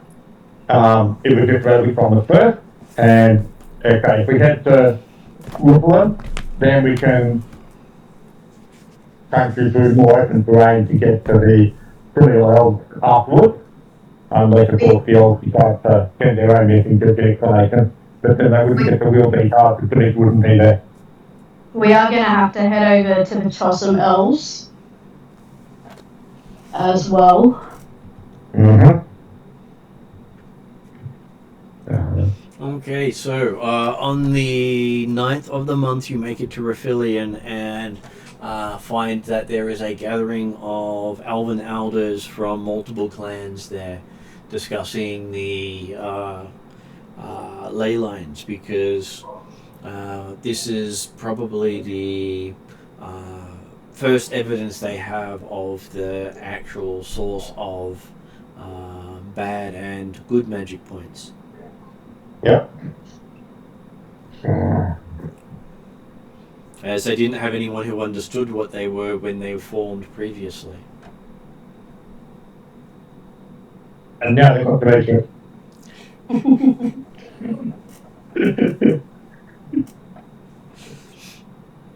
As you can see, a couple of the 800-year-old tree keepers are here as well.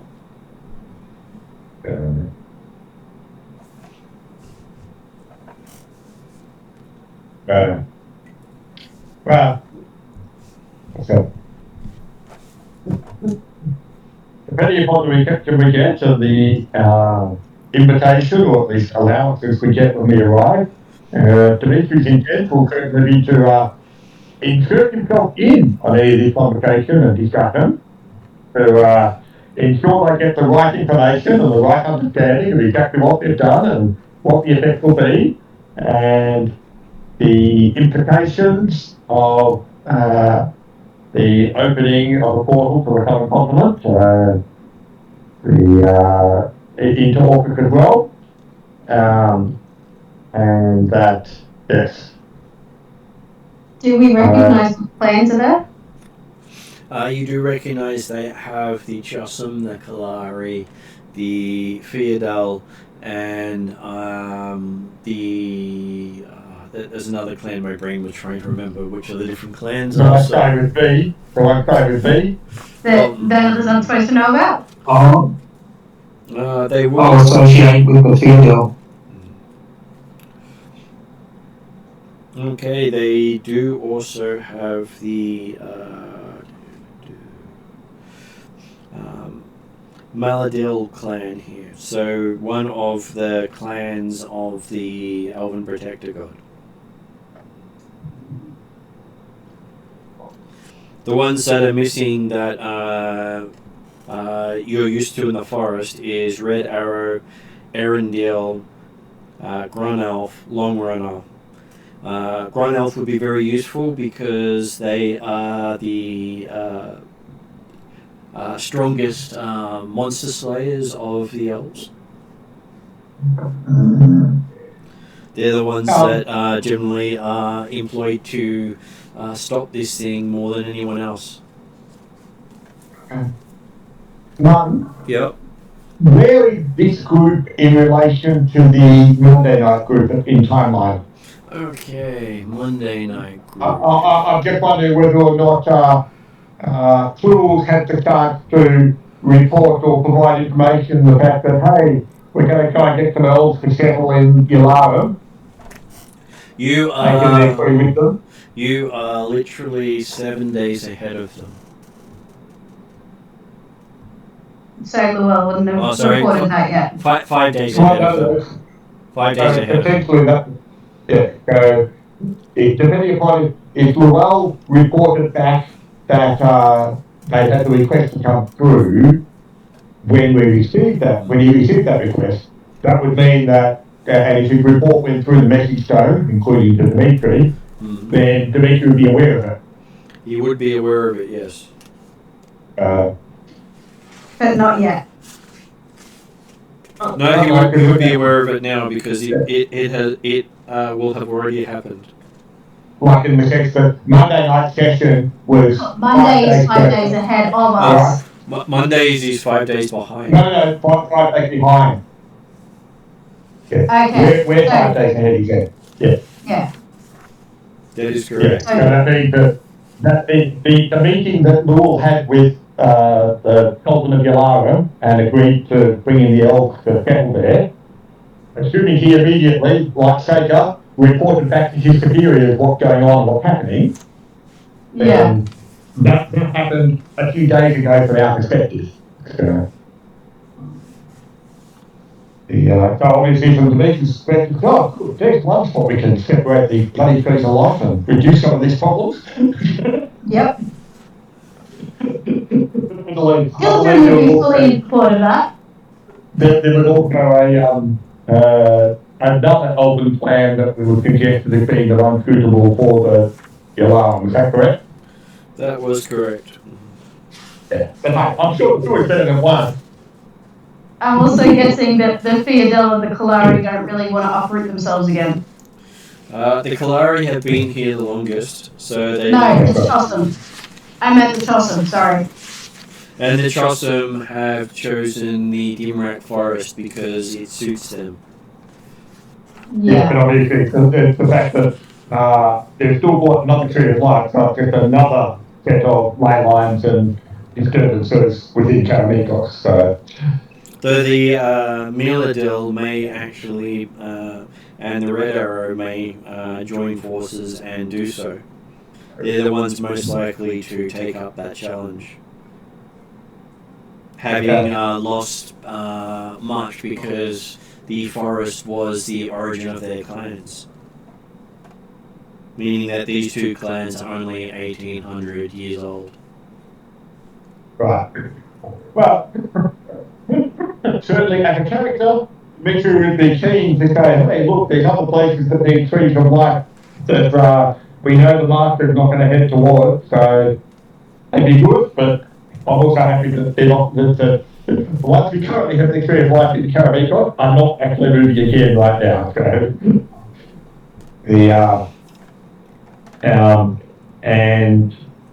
but yes, explaining that aspect of warning and patrolling and containing the influence through there. Obviously, there'll be more study and things required to continue to strengthen and enhance that capability. And in the future, we'll find a suitable band of heroes to send through or send scout to eliminate the influence of Orcus within this world. Okay, so the elves do share with Dimitri an amulet they had recovered from one of the beings who made it out of the bad point where you were. Uh-huh. It's a pewter talisman in the shape of a ram's head, a sheep's head with ram's horns. Okay. Did Dimitri recognise the talisman anyway, or? Yes, it is a holy symbol of Orcus. Yep. So it was something that was being worn by one of the creatures? It was worn by one of the creatures, they say.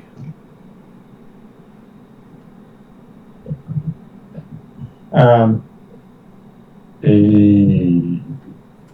it particularly emanate power or magic from a tech-based perspective? It basically defies detection, they say. It and whatever's wearing it can't be detected.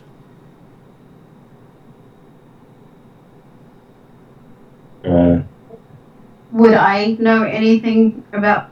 Am I with Dimitri at this point? You can be with him because all the elders were here.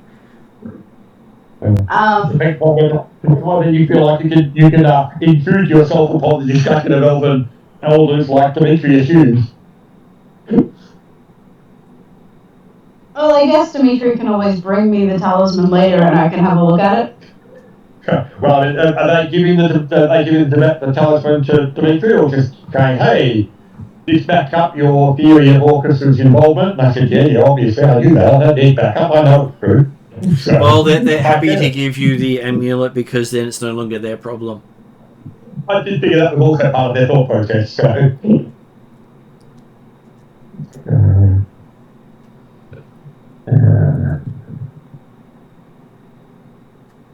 I'm assuming Genrick went to the elves as well as the Chosin representative. Yes. You do hear them discussing about how they expect the magic point to get worse before it gets better.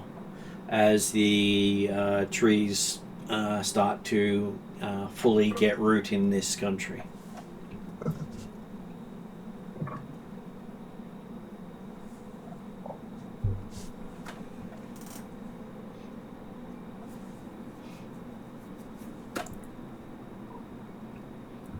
But they are thinking that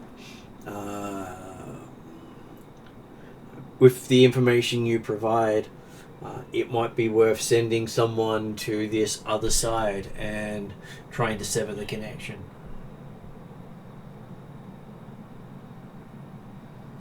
And the surefire would help.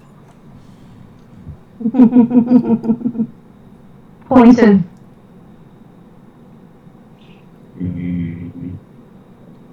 What are Trellin and Dauphin doing? Are they with Dimitri and Genrick, or what are you guys doing?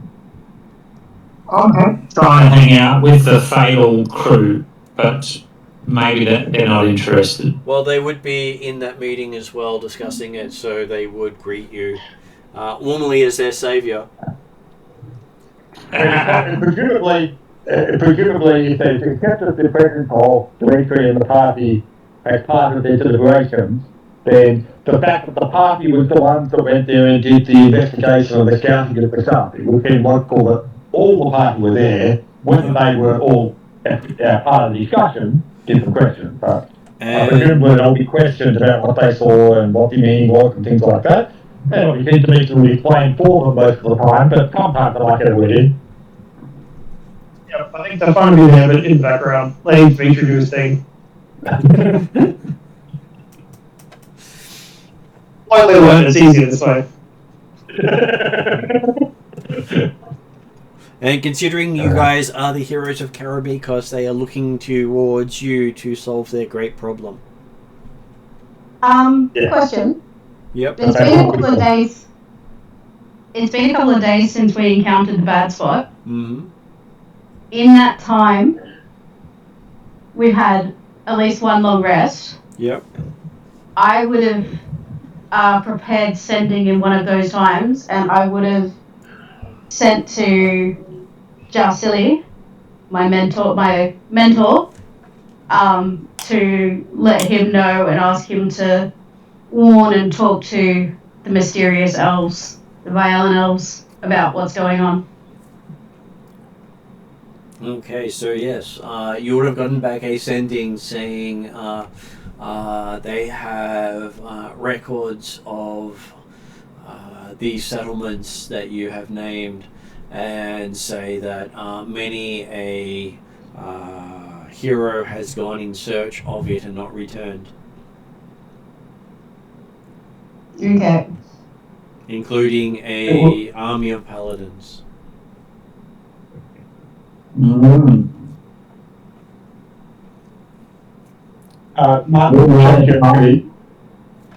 is this actually, that sort of story reference, is that referring to the storyline of Park about the army of paladins trying to get in there and remove it? That is correct. Right, happy with that, yeah.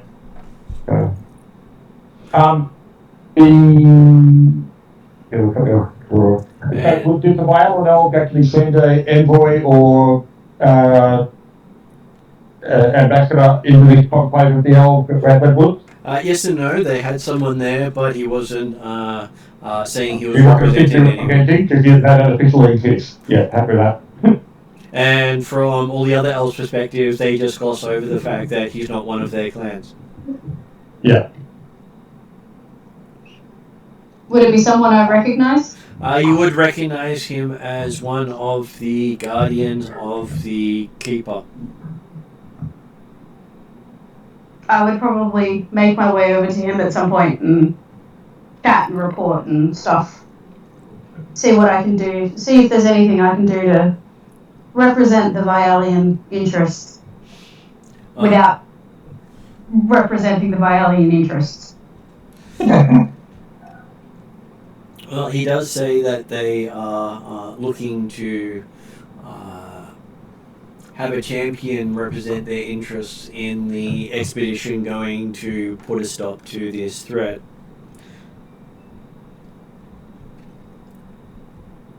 just be aware, they say that in their history, they say that Orcus was once one of the good gods before he turned. Really?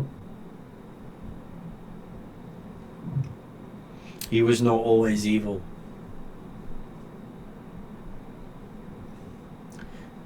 Do we know what domain or anything he had, or? A domain of knowledge. So he was one of those explainers who would explain to everyone in intricate detail how wrong they were about the course of action they were taking. Oh, Imagine me a role like that. That'd be so awful. How could that happen?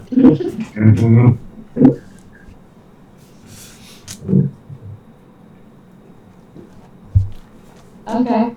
But he betrayed some of the gods, and in return was cursed by them into his current form. As they basically said, his outside now matches inside. I think when I hear that, I pointedly look at Dimitri. He's probably not paying attention. Well, okay. Obviously, that's why he's so big, because he had gained and stored so much knowledge inside. When it came to the outside, it became huge. But before then, he was one of the most beautiful of the gods.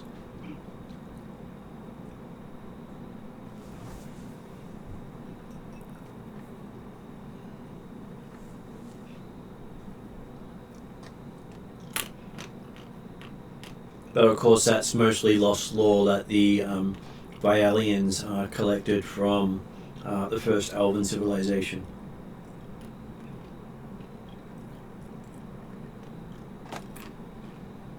I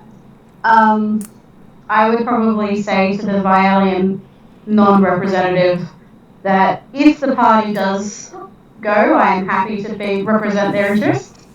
But I am following the party's lead at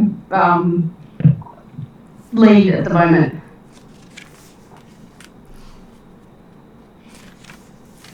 Oh, they say they're sure that you could probably convince that leader of Dimitri that it was all his idea to go. I'll work on it.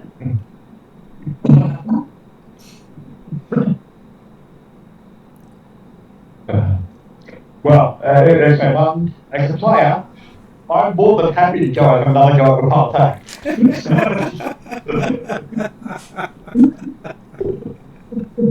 Do you want to have one of the parties heading down there to deal with that in this campaign? It is completely up to the players what path they take. I have always said that. And But before the idea of considering the overarching timeline of the rest of the Immortals, it was always part of the plan. okay, well, with that then, well, in which case then, okay. If people want to do it, Dimitri is certainly more than happy to say, well, yep,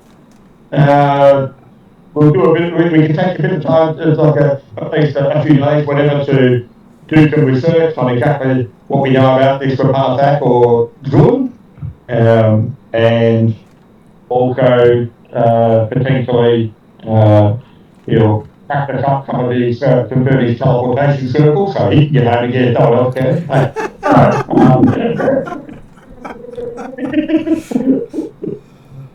I would probably communicate the information I got, but not where I got it, to the rest of the party.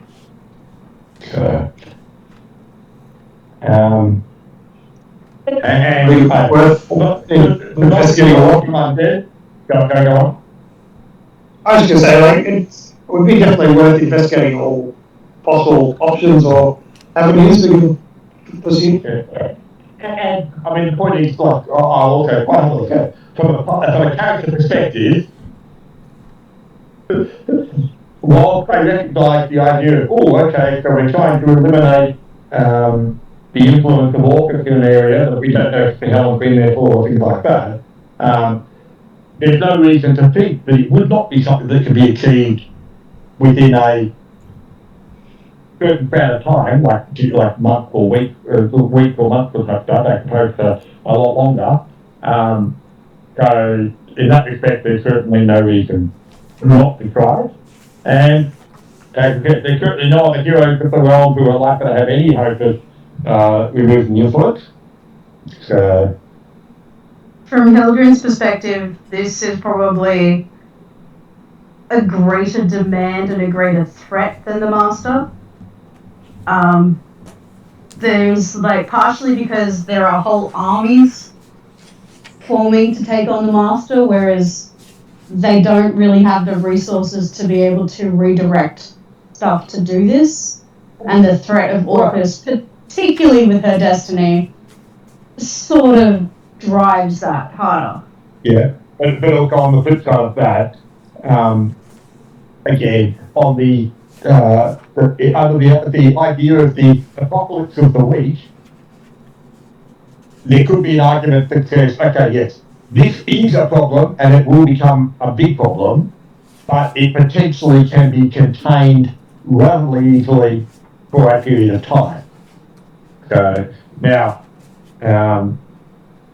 obviously, we could be looking at it about that, yes, but you can take it long enough for us to get in there and actually eliminate it, or you can think of the fact that it could be contained for a few years until after we deal with the Master. Of course, still we can't be popping before anyway, so. I'm happy to be guided by the party, but it is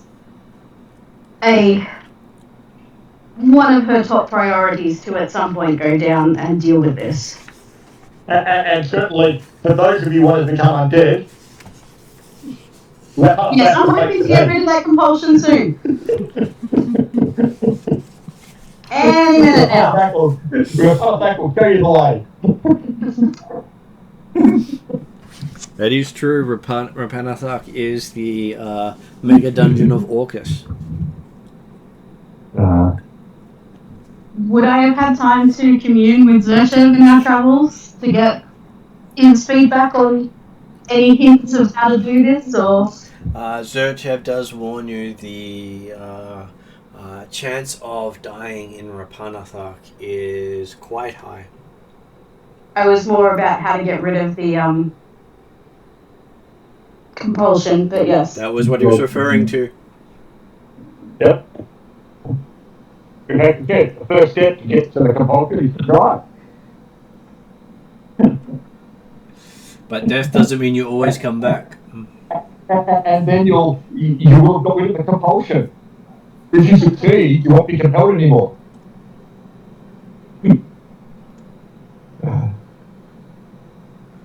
Yeah, but yes, and from a player perspective though, and for the rest of the players, when you're thinking about, okay, do we want to go down this pathway, it is literally, and obviously we might not necessarily end up doing the entirety of the Artifact dungeon,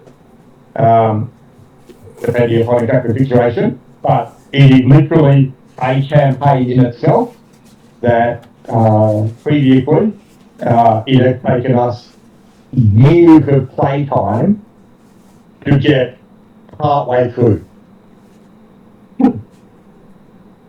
Okay, I've never actually finished a part of that, and I'd be love to try to do it again. But it is certainly a commitment. Admittedly, it's also one that we should be able to set up with the teleportation circle.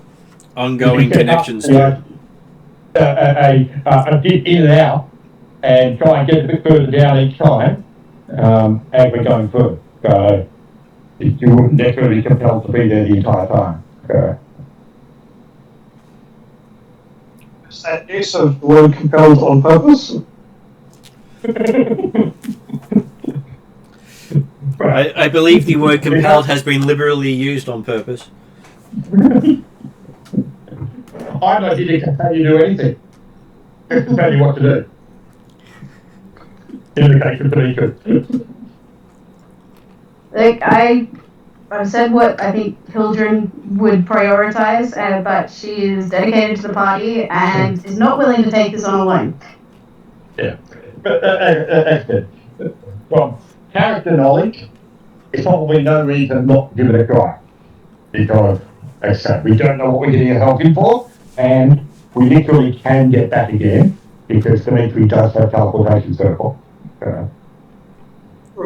Point of view, it'd be worth investigating. Not necessarily making the get away. Okay, so Hilderan will know that the Vialian elves can get you there safely. Would it be something that would reveal, like, the party would have to go into the Vialian Woods, or They would.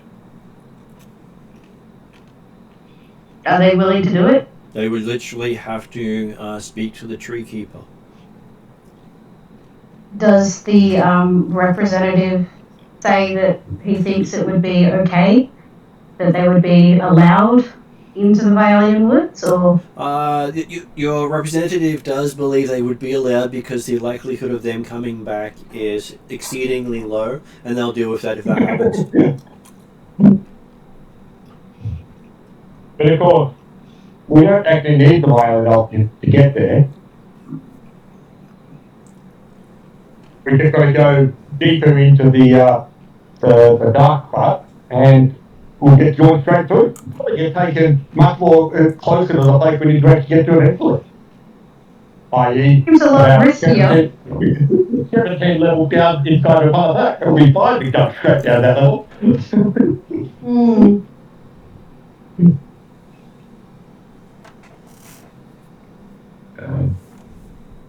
But yes, so it's the sort of thing that if we are going to do it, Dimitri would be thinking of the fact that, yeah, okay, we want to spend at least a little bit of preparation time. You'll want to go back and double check his research and things like that on exactly what to expect from the back and good. And what with the expectation of the way we get there is to penetrate the dark phase, which obviously is dangerous and part of that preparation and getting ready type of thing. If Hildren offers up another way of getting there that he at least has the advantage of not going through the centre of the portal controlled by Orcus straight away, then I would probably offer it, but be vague about the details at this point. Well, there's your Vialian friend does say there's also the possibility that the lesser elves of the forest might be able to send you there.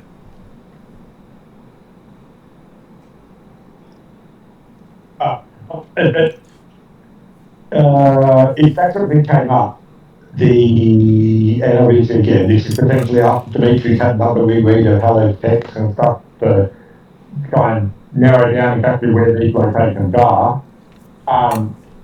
If the elves in some way offer a portal directly to the location, is that based on sending us to the site of the previous elven civilization, or directly to the site of their legion's understanding of the location of the artifact? So the Vialian elves would know for sure, but they don't tell you. The other elves would suspect it would be connecting to the first civilization, though as far as they're concerned, there's no end point over there because there was never a tree of life associated with it. Yeah. The tree of life was created for the second elven civilization, but the sword of the Theodil may actually be able to connect with it. Yeah. The point being that they're talking about effectively transport to the common continent to where the elves used to be, but then we have to track around the common continent to find the artifact. They have a good understanding that it's on the coast in a forest. Okay. That used to be an open forest. But the Vialians could get us closer to Rupanatec duck? They potentially could, just that they don't advertise all the details. Yeah. Would they tell me? The fact that they told you they could get you there was more than you were expecting. True. Cool. From Dimitri's research and from what the elves volunteer,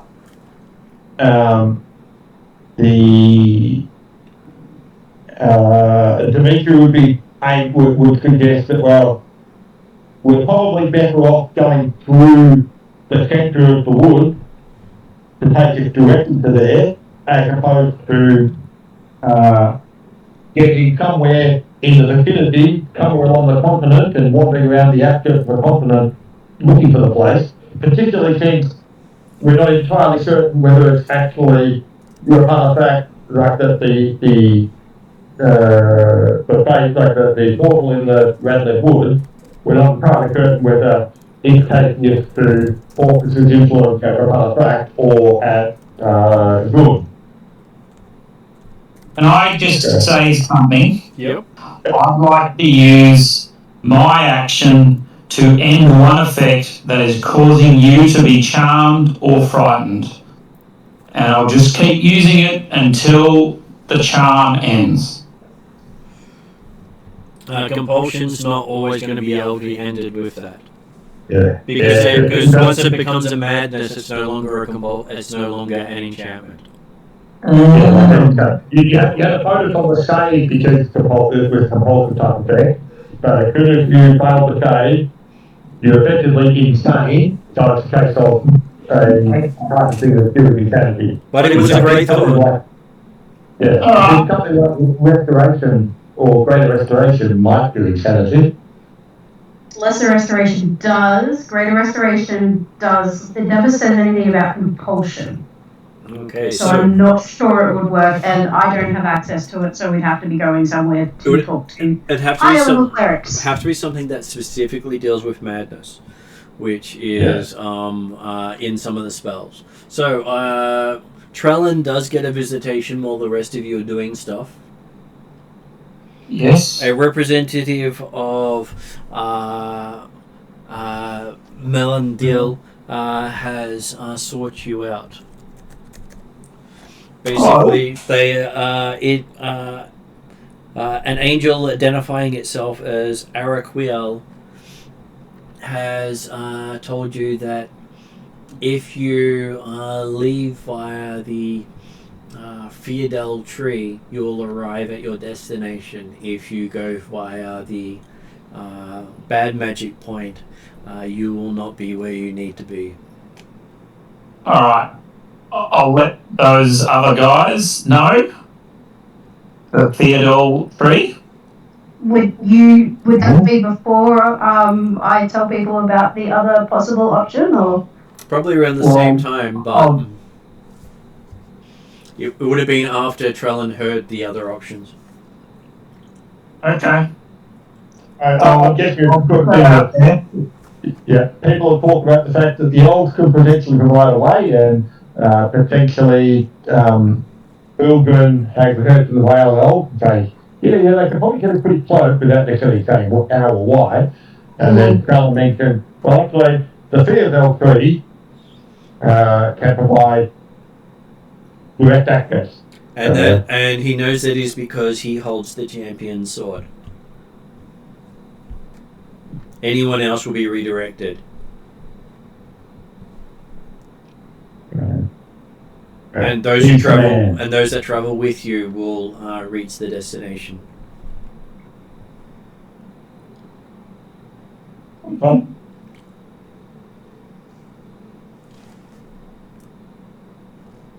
Okay.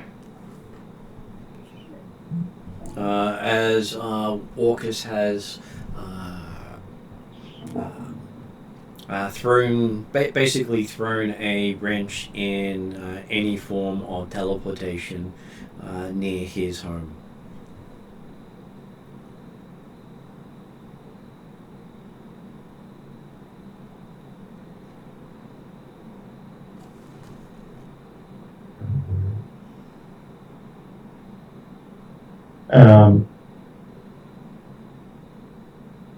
Cool. Okay, so that gives us a confident direct pathway. So, Dimitri's certainly happy with that. Okay. Dimitri, though, was probably wanting to spend at least a few days in preparation and yes, I want to do some research. To find out as much as we can about what we're coming up against. And yeah, stock up on the holy water and the other bits and pieces, particularly the casting teleportation circle. Although I recognise in any research you must discover that actually teleporting in and out of Pathak not quite so simple. You were told through Trollan you have 6 days in total for preparation, at which point you must leave from his domain. Right, okay. Because you need to go on the night of the full moon at the height of summer. The summer solstice. So if we miss this gateway window, we've got to wait 12 months. So, yeah. It is also it is the height of the power of the elves. Yeah. So how long would it take us to get to the Tree of Life? The Beadle Tree of Life? From where you are, 2 days. So going we've got around the forest. 4 days to prep. And it would take you 4 days to reach Dimitri's estate with all his notes, unless he teleports there. So I could use a teleportation circle to join my teleportation circle at the library to get there through that kind of method. Well, would that get us closer to the Tree of Life? Because it isn't the Beadle Tree of Life near Trollan's. It is right in the center of that hex. Okay. I think it worked out that it's about equidistant from. Oh, okay, well. That is where Jeremy's estate is. Okay, yeah. Queeton is slightly closer than Maphilion to the Philadelphia line. But admittedly, the 2 days from Maphilion to the Philadelphia might have been travelling through more open terrain potentially. So. That was correct. So it's about the same time, though shorter distance. Yeah. Well, I don't mind as long as I can go. It's either in Dimitri's place or in Refillion to a place of worship for Zerchev. That is. Dimitri's place has relics and notes on from the time when Zerchev actually walked as immortal. So can Zerchev cast the Greater Restoration on us? I don't think Great Restoration actually does it anyway. I don't think so, which is why I want to go talk to the priest, the other clerics. Okay, I'll just tag See if along. they have a better. Yeah. Would I know from my religious knowledge and stuff what would remove madness? That's what I'm just looking up. Just trying to get my computer to play nice. I did a quick Google and I couldn't see anything from searching, which is why I'm referring to my DM. Yeah. There are multiple sections that talk about it. It's just finding the right section. Because what we could do is take half a day to a day in Refillion. Because I might want to stock up on some components as well. Then, even if it's just me talking to people, and then, like, if there's a relic or something that might have a greater chance of helping us to remove. Because if we, surely, particularly as we're about to embark against Jershev, we want some stuff to help us against this madness that we now know occurs. So, talking to the Church of Zerchev would be a good idea. And then, if we take half a day to a day to do that and then teleport to Dimitri's, that still gives us 3 days. of research time at Dimitri's. Yeah, and I just double checking the domain workings I've done for Dimitri for Quest yeah. Dimitri, the library at Dimitri would have, academic text on religion and faith, but I have it's probably only got a small slide at the moment as far as actual worshipping or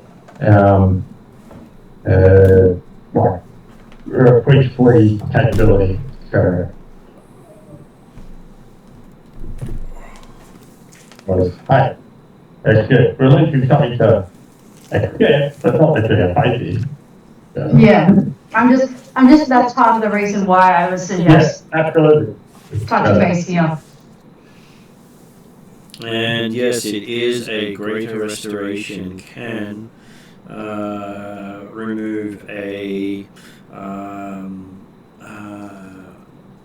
long-term mental condition. Yes. Excellent. Nice. So all we need is any cleric that can cast 5th level or higher. I believe would have to be upgraded to 6th to So, actually do madness. Any cleric that can cast 6th level or higher, which surely, a major city temple would have. Or a druid in your party if you ask him nicely enough. Really? Generic, do you have greater restoration? Yes, you've seen me use it before. Haven't I? Yeah, we used it in the river heat. Yeah, river 4K. Yeah. You can do one per day. I can do one per day. But we won't have the druid grove afterwards, so. Yeah. Question though, apart from children, if someone's got a compulsion, does that affect whether they would want to keep it? If that makes sense? So think of it like an addict. You want to treat the addiction, but you also want to feed the addiction at the same time. So it's not something you wanted to have, but you've got. But at the same token, it's probably not something in the case like an addiction type stuff. At least initially, part of the reason you become addicted to stuff is because you get some enjoyment or positive effect, short term, out of it, and it's not until you actually deal with it for a longer period of time that you really actually start thinking, actually, this is not so good for me, maybe I can stop this. So, In this case, you didn't get the positive, you just got the negative. yeah, but you may not necessarily have had it long enough to really understand, actually, I really should try and not do this. From an elven perspective, you probably wouldn't desire undeath, so those who have been hit by that by elven would just think of that as really weird. Sort of like a compulsion for a druid to burn down the forest. Yes. They did it first. Like the two together. Okay, and Okay. I mean, I guess when you're talking about trying to find a place to get access to the capability of things like that, Dimitri would presumably have would know the sigils for teleportation circle in the College of Magic at the School of Magic in Canberra in what was Specularum.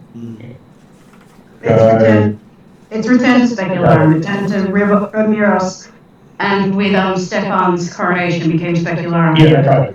no, we started to became Miros. Miros was the name before Stefan took it over. When he took over 40 years ago, he renamed it Karamikos. He renamed it Specularum, and he named the kingdom Karamikos at the same time. He's kept the name Karamikos for the kingdom, but renamed the city to Miros to help win back support of the locals. Yeah, and I couldn't think of the name Miros, but I couldn't immediately think of mine. So, But yeah, so we could teleport to Mirror and effectively immediately, or we went in as soon as people are ready, and then teleport to Quest Fleet on to conduct the research, which potentially do a little bit of research at Mirror. But obviously the facilities and the tech available at Quest Fleet are much better. Be guided by you guys. I don't know Karamikos that well. Like everywhere I've visited in Karamikos has been with you. Yeah. Well, actually, certainly. I mean, obviously, Milos is the biggest human civilization. So yeah, but also, as I say, if we've got the capability to cast the Greater Restoration within the party, then it's probably more a case of Milos has the advantage of being able to stock up on supplies and bits and pieces, like readily. And they'll still have I still think touching base with one of the churches would be a good idea, considering we're talking with a betrayer god, basically. And also, before we leave, I'd probably try and talk to the Vialan representative again and see if there was any more information that would help.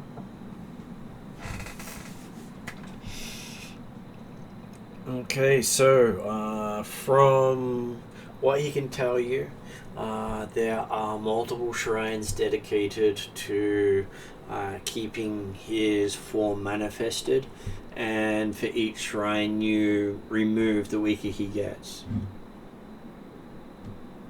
Yeah. Cool. Which is information Jeremy knows, so it means that he can share some of that other information. Cool. Yeah. So basically the mission down to a further back is to go and destroy all the temples to Orcus. No problem. Because if you fight Orcus at his current manifestation, we will die very quickly. No, you won't die. You'll just become his minions. That's right. Even worse. You fulfill your compulsion. Which hopefully I will be able to ask Genric very nicely. Yeah, you go first. Though, for Trellan's perspective, Drazzle would be more than happy to remove his. Because Drazzle can also cast Greater Restoration. Fantastic. Yep. He's a time clerk? He is. Which is why sometimes he's not always there.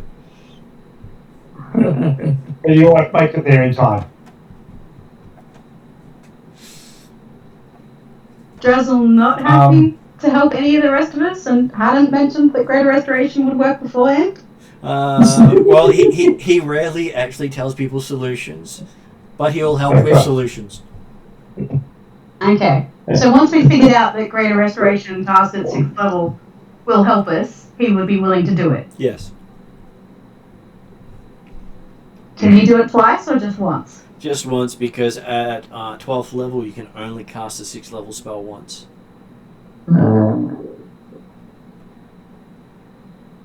So he's going up in level the same way as that.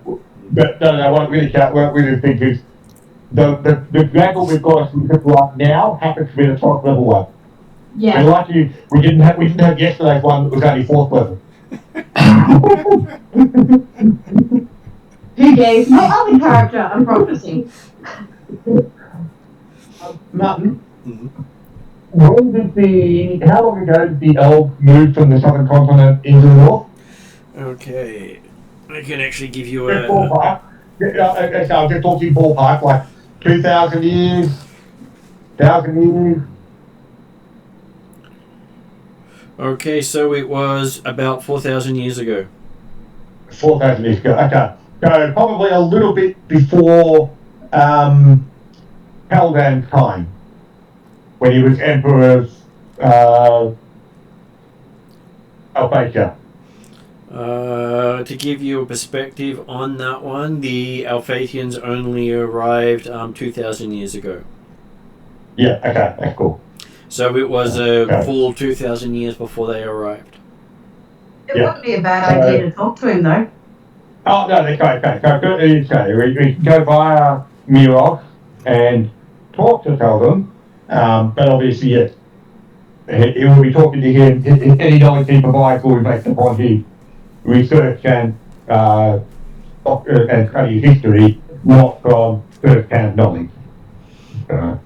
And it wouldn't have been something he studied greatly because it been way before their time here, and much of that information kept hidden by the elves who survived it. And also not particularly relevant to the Alphatians in the last 2,000 years. That is true. Yeah, that's right. But yeah, so the intent will be, if people are happy, that we will teleport to Miros, buy up supplies, do some research there, talking to Taldan, teleport to Creton, do more research, and then move rapidly to the Filial Wood. Is that the general plan for people? Yeah. And we're getting the two greater restorations right now. Yes, please. Okay, so two of you can get it on the first day, and the other two can get it on the next day, so it wouldn't be that breaking on you. Cool. And as long as you don't need to race to a vampire in the meantime, you're probably okay. To give yourself up to. Right. But in the end, it's probably better not to. But that's just it. You don't have to have compulsion removed. I just figured, in the balance of things, it's better. Getting it removed doesn't actually remove the opportunity in the future anyway, so that's fine. That's right, yeah. It's a strong incentive to the. Okay. It stops it being a will saving throw if you're ever in a chance of it happening. Yeah. So when you actually have it as a compulsion, you will have to make will saving throws not to do the action that will lead to it. Yeah. Does anybody have Hero's Feast? Nope. Okay, that's a quick little cleric spell. Yeah, not high enough. But, yeah. Ganrick is, but you know. Ganrick, do you have Hero's Feast? Well, he doesn't have it prepared right now. So I will have to say that he will have to give me a list of the spells he has selected because he doesn't get the entire book of spells. Yes. No, they're gone. So you have to remember he only gets a subset of the spells because that way he doesn't get every spell that's released for the game. Yeah. Yeah. No, I have access to all the spells. You know. I do not have Hero's Feast prepared. I try to limit how many 6-level spells I prepare since I can only cast one. That's like there's a difference between prepared and in your spell in your repertoire. In your repertoire to actually get if needed. Because obviously something like Hero's Feast is a good daily spell.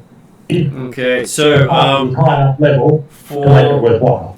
Does everyone know what Hero's Feast does? For the perspective of the players, Hero's Feast will not be a spell you can cast, it will be a ritual only. Yeah. Yeah, it has to be, like, it's an hour-long feast. 10 minutes casting time puts it in ritual territory only. Yeah. Well, I still need to prepare it.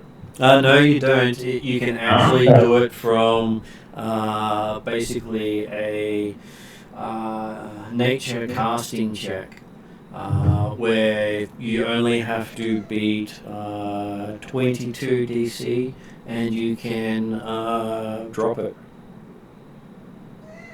If you prepare it, you don't have to make the roll, you can just do the time. Yeah. But there's no real way you can prepare it, because if you're confident you can cast the nature check or fight nature check in time, the Or big just take limitation 10 of the minutes. course, back up, but there can be a practice anyway. The big limitation of the course is how many 1,000 gold bowls are you carrying around? Well, I don't know how much gold we have, so, but. So it's got the material component of a beautifully crafted bowl with at least 1,000 gold consumed by the spell. But it does give us advantage on wisdom saving throws, advantage on saving throws against disease and poison, resistance to damage from poison and disease, and increases hit point maximum by 2d10. Oh yeah, absolutely. It's a great spell, but it's not an everyday spell. No. It's if we're getting close to Orcus and might hit that madness again spell. Yep.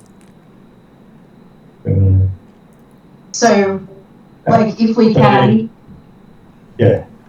So that probably also involved you spending your time in Carabikov finding the fine silverware aftercan.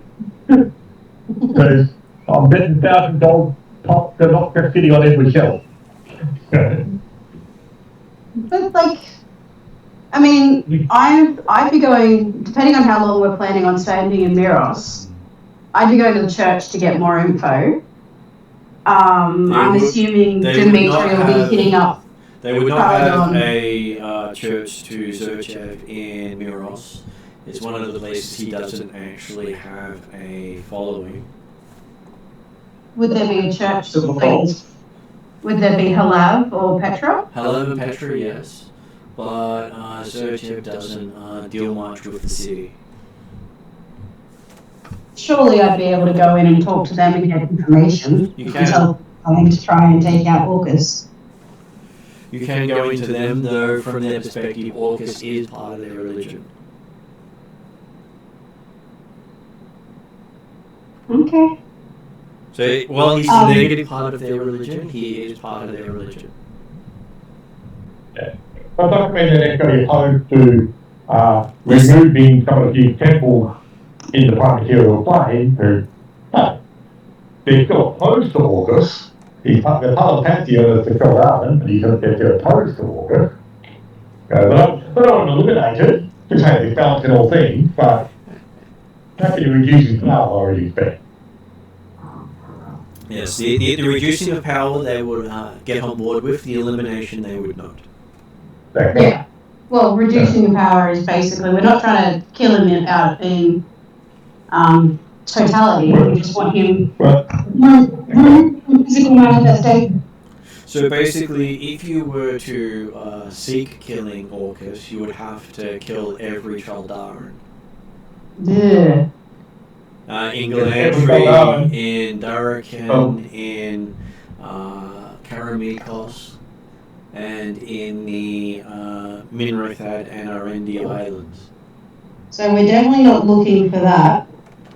Well, it's obviously to kill any god. In order to kill a god, you've got to kill all of the people who believe in it. Yep. Yeah. But you can reduce their power. Or at least their influence within the area. Yeah, I may not be going to a church of Zerchev, but I still think a religious temple or religious organization would be a good place to visit. The place that would have the most information you would believe would be in Dimitri's estate at Quasqueton, because much of that information has been lost. Okay, cool. So not necessarily a priority. In Miros, they would have... so think of it as a Bible that has been rewritten multiple times and edited stuff out. Yep. So that's what their version of the religion is. Okay. Whereas what's in Quasqueton is where they took the inspiration for the religion from. So don't worry about that. Supplies would be a better use of my time, or talking to Chaladan.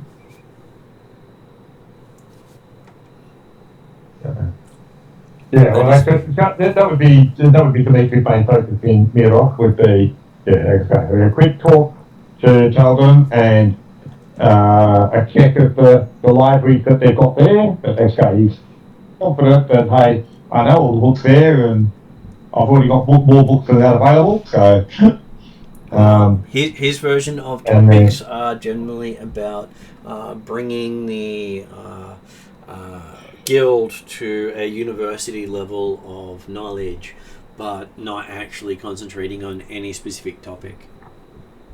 Yeah. So after they establish it as a university, you expect there to be about 2 to 3 topics that this university will specialize in, but they haven't picked that yet. Yeah. But yeah, so the big thing at Mirok is gathering up supplies. Just hey, if you did want to buy some bowls, then yeah, you're not going to get many other places than Mirok and Karamikok to stock up on those bowls. Except possibly Calvin. The Calvin, yeah.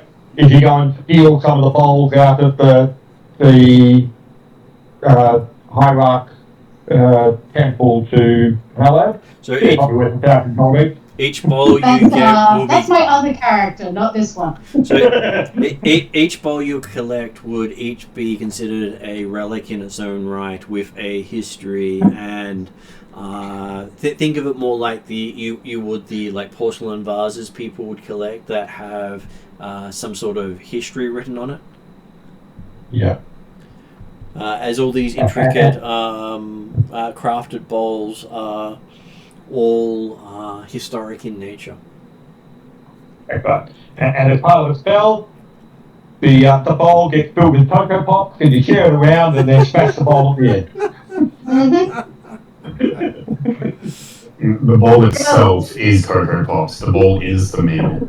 The food is decided by the caster, so Genrick would be able to choose whatever the hell he wants to feed us. Rooms. So rat burgers. Sounds like Shadow. Yeah. Rat burgers, mushrooms, and a lot of hot sauce. So we could split the party in Miros. Some people going to the Magic Guild and seeing Trelladon, and some of us in charge of getting supplies. Mm-hmm.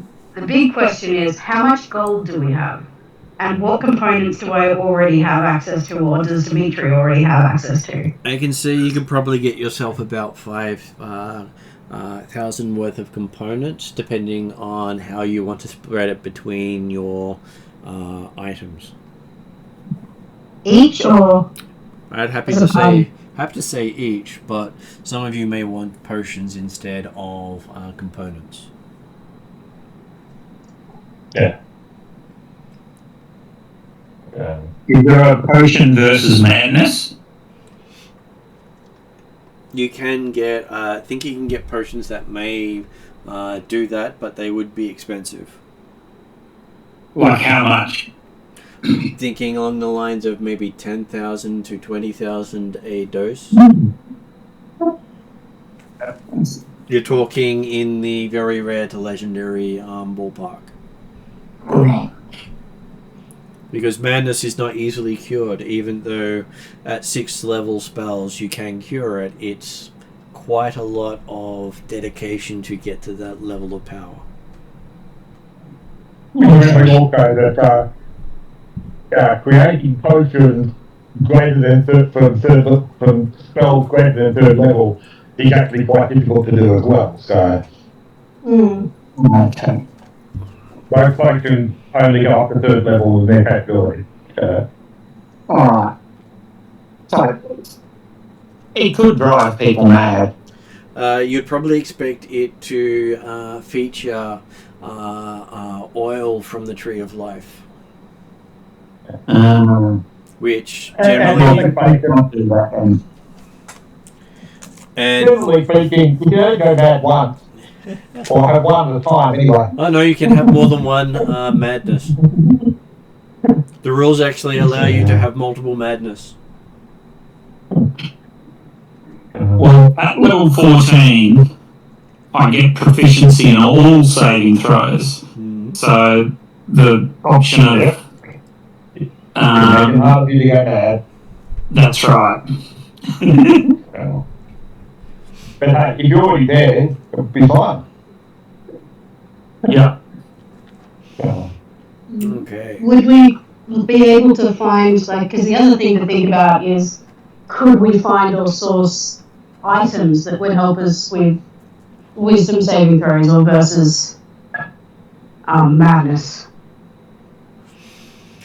That is harder because protection against madness is not common. It's not. Go ahead, Jeremy. Pop into the ice store. I'm sure they've got something they'll sell to you.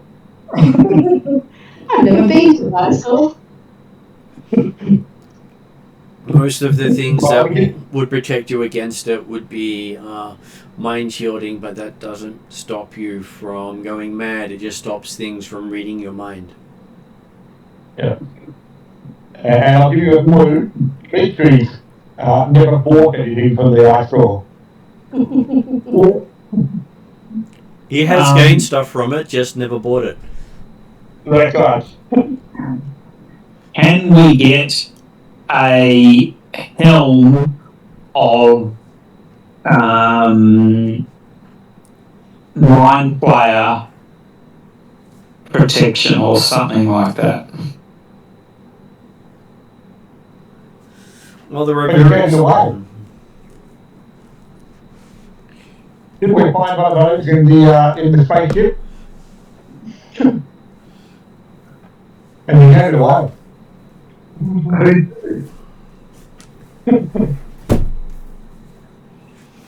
There are various homes.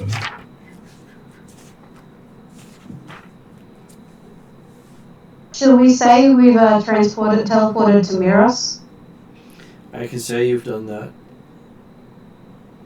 Anything else we wanted to do in Refillin? No.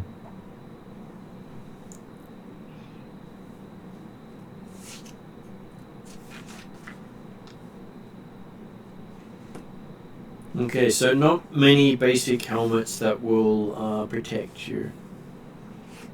There may be some coming, but they're not available at this stage. They're totally available in the quick trip to Mira. Okay. Are we ready to encounter madness in whatever the dungeon we're going to? Is that likely? Very likely, because Orcus inspires madness. Like we saw Orcus and all of us had to do a will save. Right. So anything that gives us advantage on will saves would be good, which is part of the reason why I suggested Hero's Feast. Actually, hang on. As well as that, I think one of the enhanced abilities is Wisdom. So technically I could cast an enhanced ability on one person. And help them. I think that gives them advantage on. I have to triple check what that does. Well, I mean, if it makes you feel any better, depending upon what one cares, after a few days of research on the part of that, Dimitri can confidently tell you that madness is nearly one of the perils of the part of that. We haven't got the opportunity to protect against everything. No. Except for you've got to be good.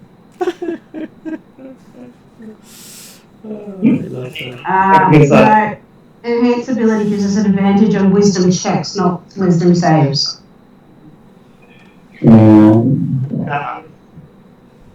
I've got guidance, but that's against ability checks, not saves. Is resistance checks or saves? Resistance is the guidance for saves. So I think I've got resistance as well. Yeah, I've got resistance as a cantrip. Yeah, but the problem is with both of those, something like resistance, you've got to know you're about to need to save to actually be able to make use of the cantrip. and I could only do it on one person. And it's an expertise dice, not advantage. Yeah, well, it's still useful, but yes. The problem is that, yes, after Orcus appears in front of you and the whole group, it's a bit late to cast resistance. No. So as a party, we'll want some healing potions. I don't know, depending on the size of them, changes the cost, so we'd have to look at that. We want at least one, or do we all think Heroes Feast at least one bowl for when we get closer to the center? If each of you has 5,000, you could each drop 1,000 of it on the bowl and pick other expendable items you'd like to have. That would give us 6 piece. Yeah, that's right. Personally, as much as Hero's Feast is a great spell and a great thing, Dimitri's Right. kind of averse to the idea of destroying artifacts, like, not magical artifacts, but historical artifacts, just for a good meal. It doesn't have to be a historical artifact, it can just be jewel encrusted.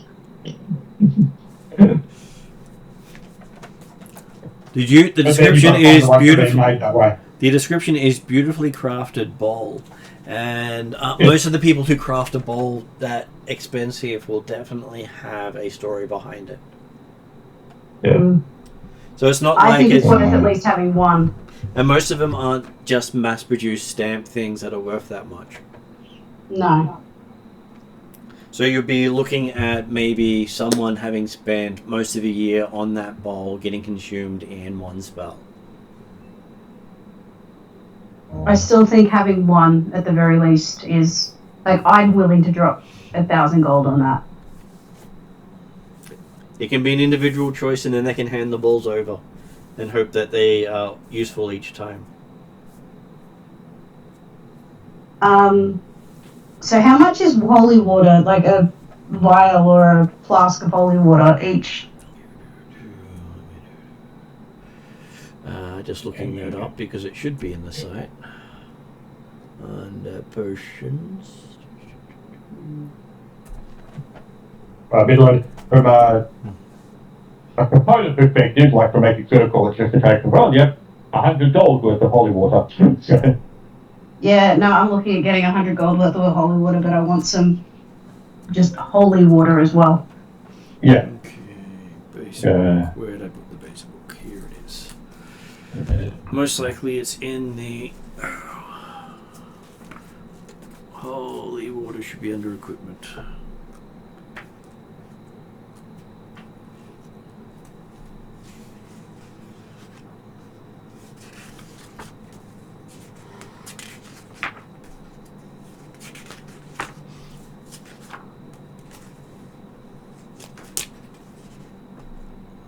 Holy water, 25 gold per flask.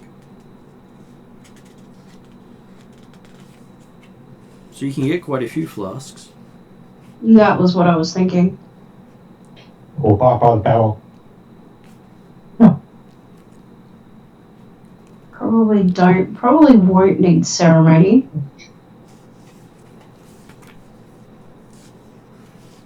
Technically, hang on. ceremony might be handy to actually remove the effect as Orcus after destroying a temple. So there's also antitoxins, there's Purification. a few other different things you can get under the medicinals. Including a jar of leeches. I'm sure that would be approved of by your druid. Not so much by a cleric. Yeah, I'm going from the spells. And there is something called Laudanum, which will help you with... Laudanum, which will help you with mental anguish. It's an opiate. Mm-hmm. That's right. A lot of these interesting things that you can take. Actually, ceremony... yeah, that's 25 gold incense. Okay.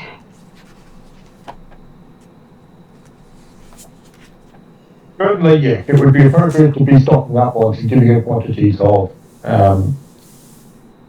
holy water and incense and things like that, if we have the clerical capability.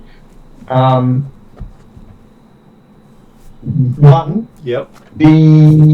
from the information we get from the ELG or research that Dimitri can do in Mirok and or Quest Creton, do we get the impression or the knowledge that teleporting back and forth will be a challenge? Or do we go there, and I'm more than happy that we can go there with the misconception that we can potentially get home again or get back to Quest Creton rapidly easily. Well, you know that there's a problem if you teleport there without having Trellin with you. But I mean, that will come from the perspective of that he knows he can't teleport there anyway because he doesn't have a circle there that he can try and teleport to.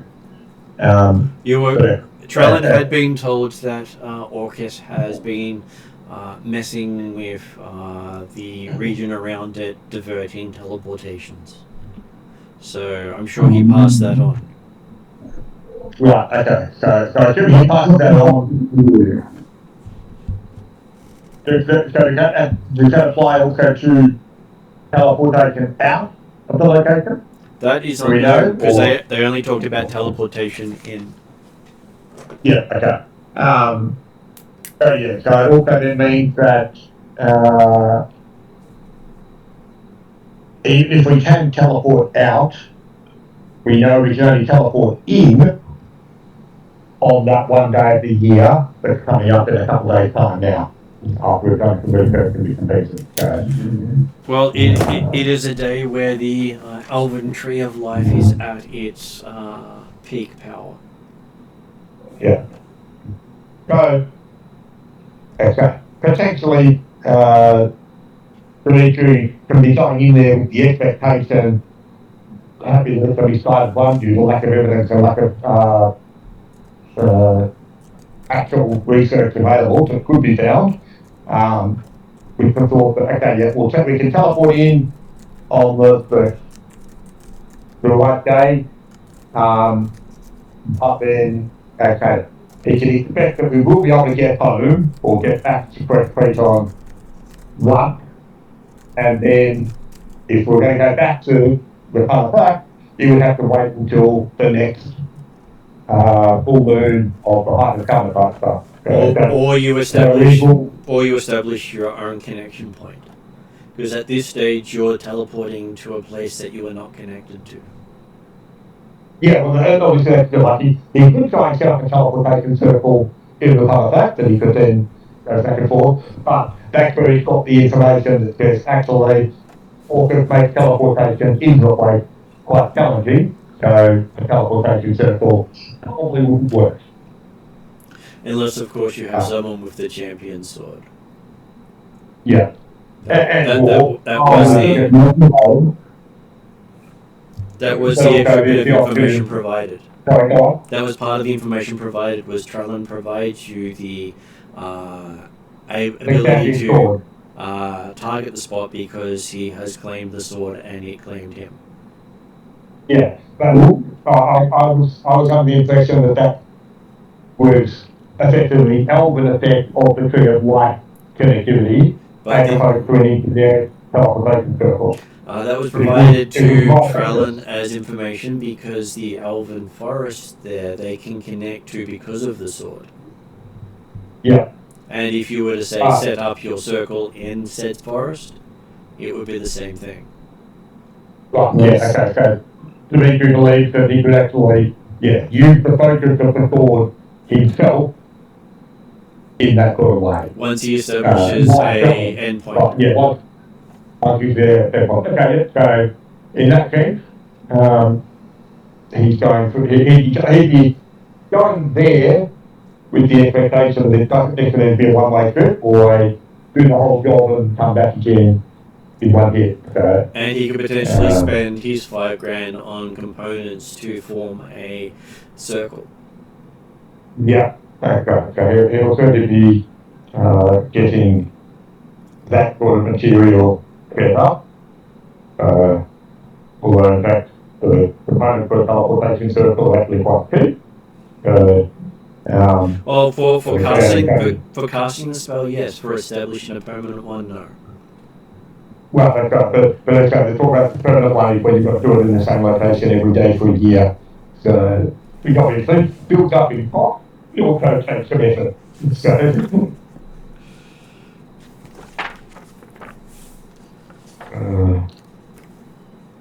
has your character taken the rune secret craft?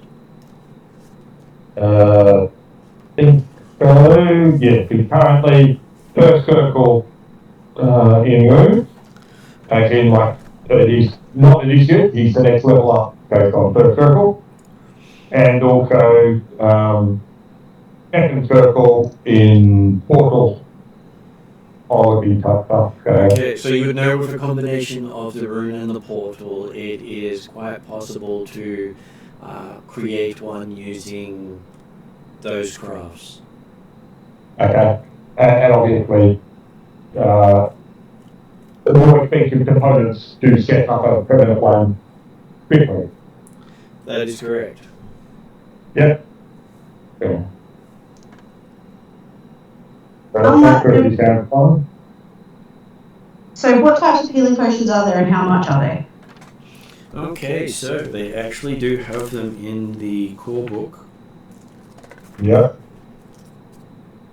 You have the basic potion for 50 gold, the greater potion for 150 gold, the superior potion for 550 gold, or the supreme potion for 1500.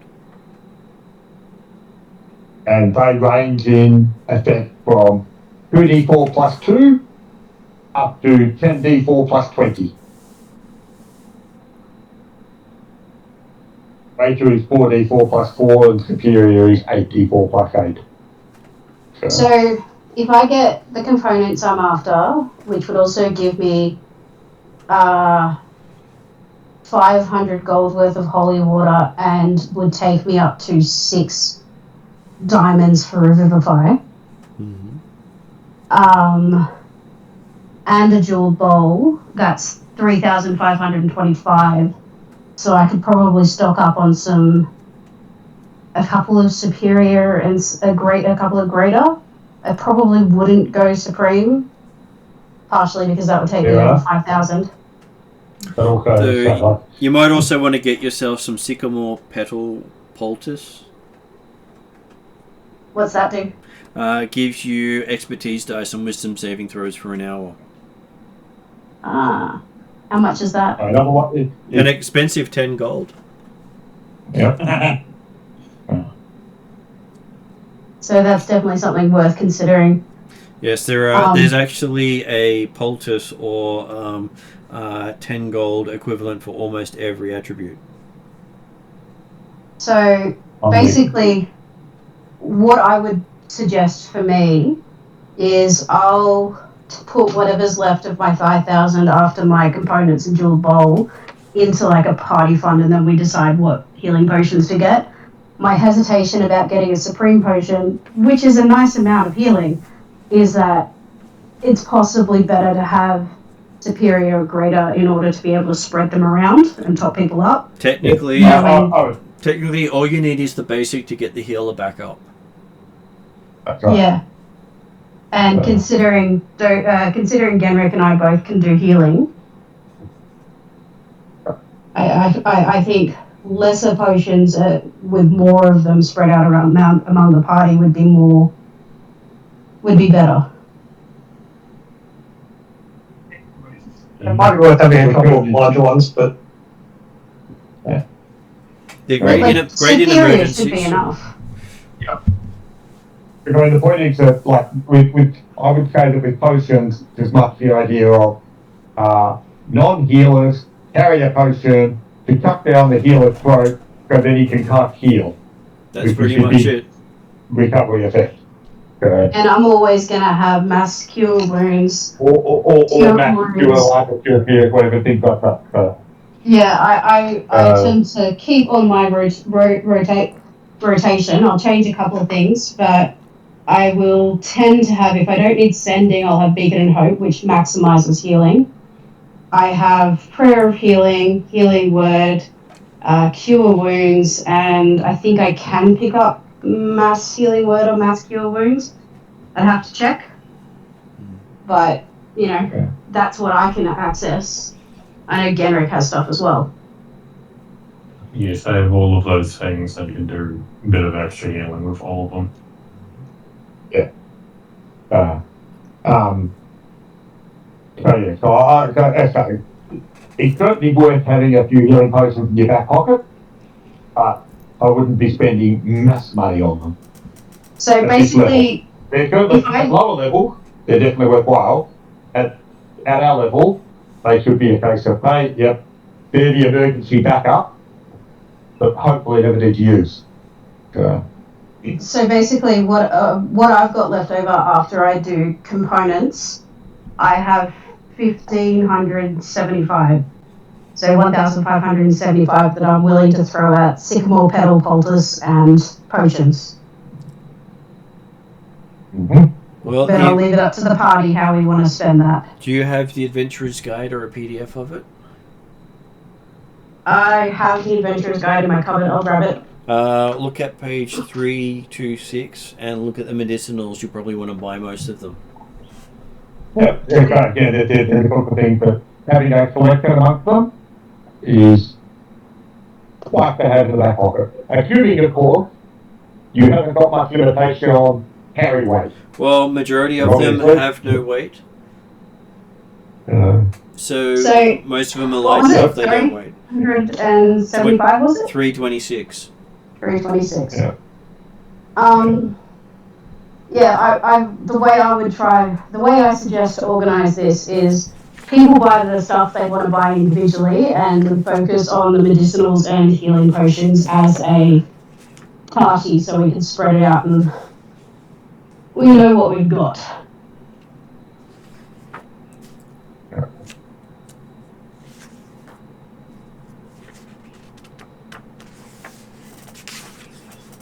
Okay, so with that in mind, I'll let you guys consider that over the next 2 weeks to figure out what stuff you do carry with you. And we will start off next session with the night of the full moon and you going travelling. Marvellous. What could go wrong? Well, part of life, here we come.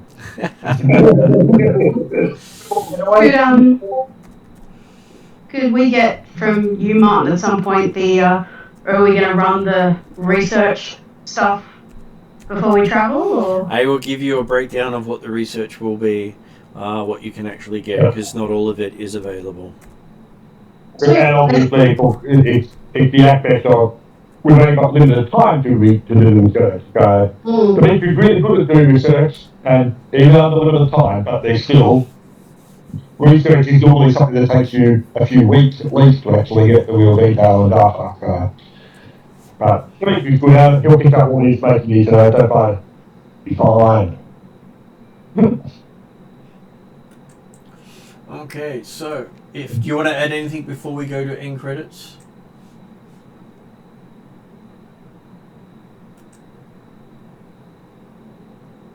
We have confirmed that all of us have removed our madness, yeah? You have removed your madness at this stage. I'm sure you'll get more. Not necessarily compulsion, but your madness. Oh, my compulsion is gone. Think of all the positives about being undead.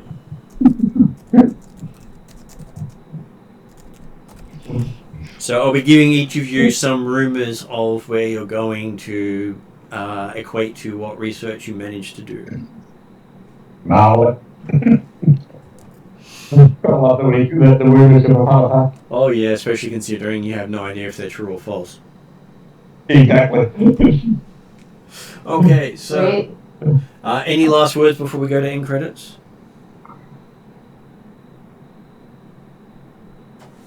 I take that as a no.